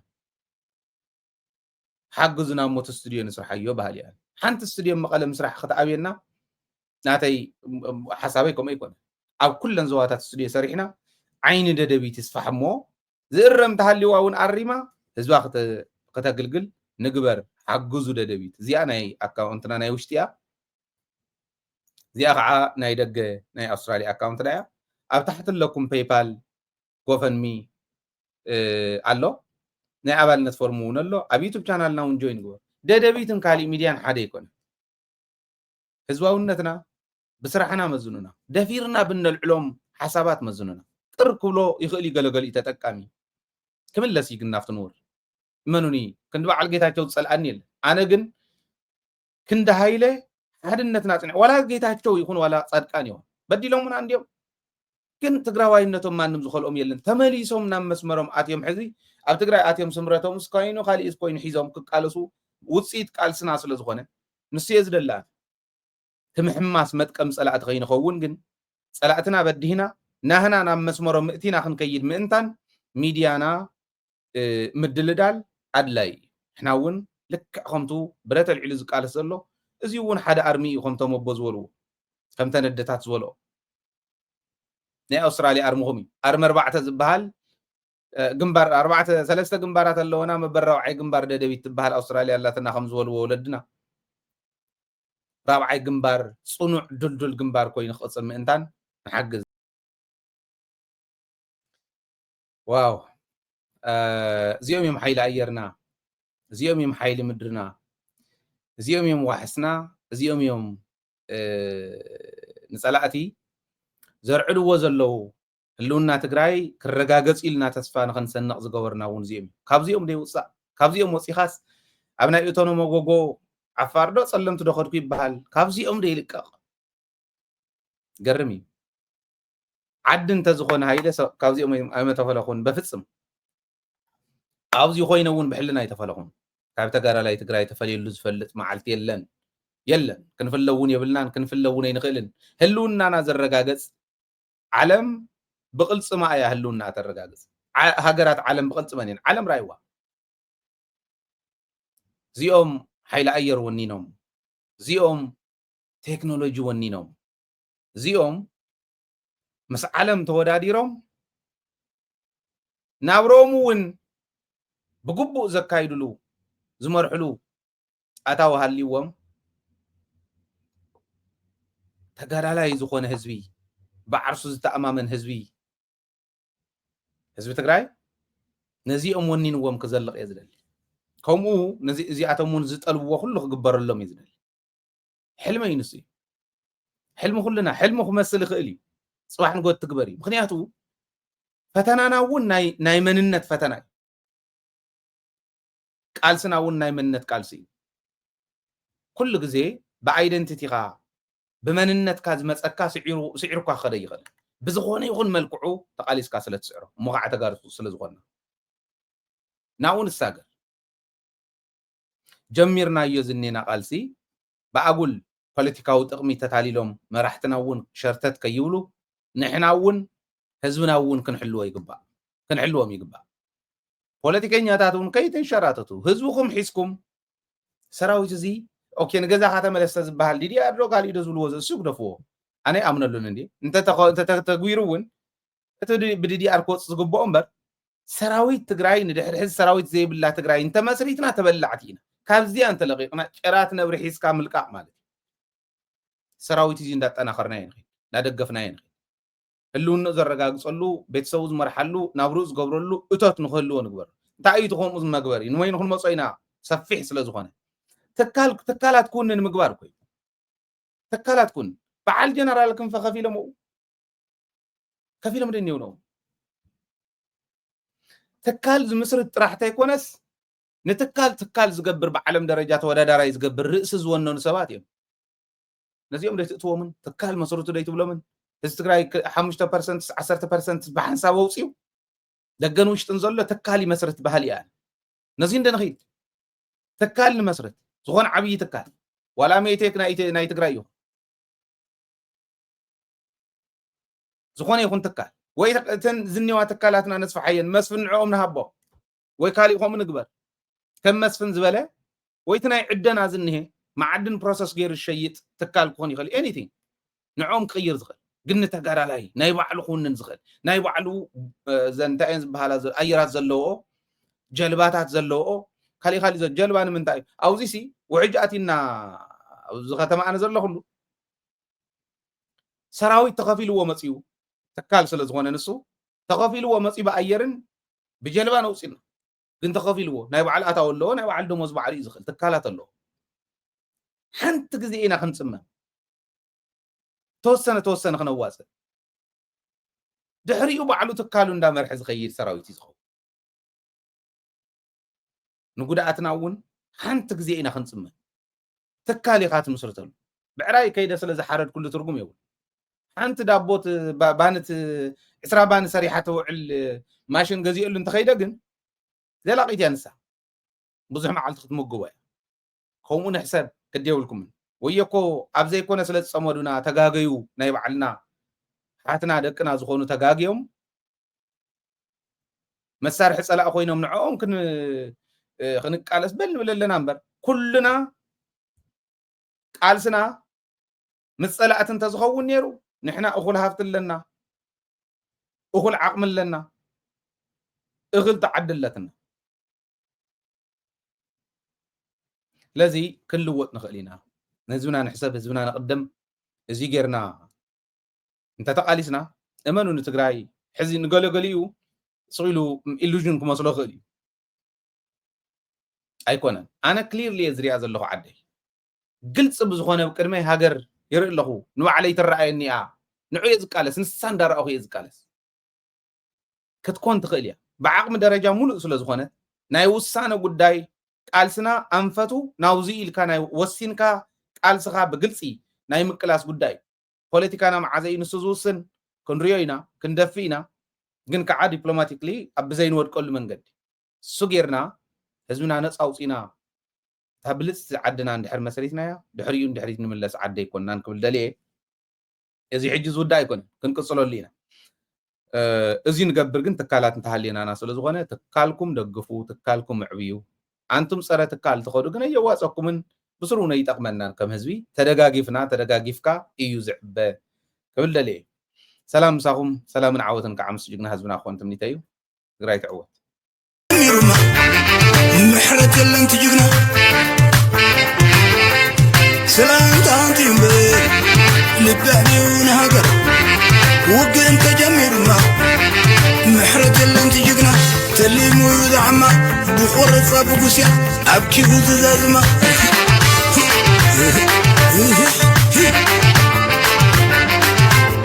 سوبر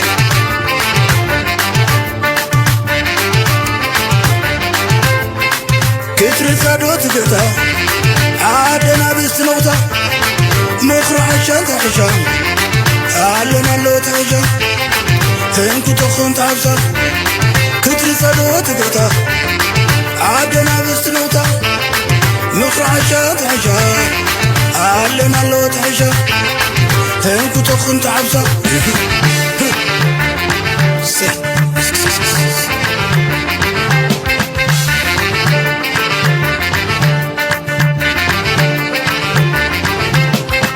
تترفضوا تقطع عادنا بسنوتا مقرع عشان تحشا أهلنا لو تحشا تنكو تخن تحفصا تترفضوا تقطع عادنا بسنوتا مقرع عشان تحشا أهلنا لو تحشا تنكو تخن تحفصا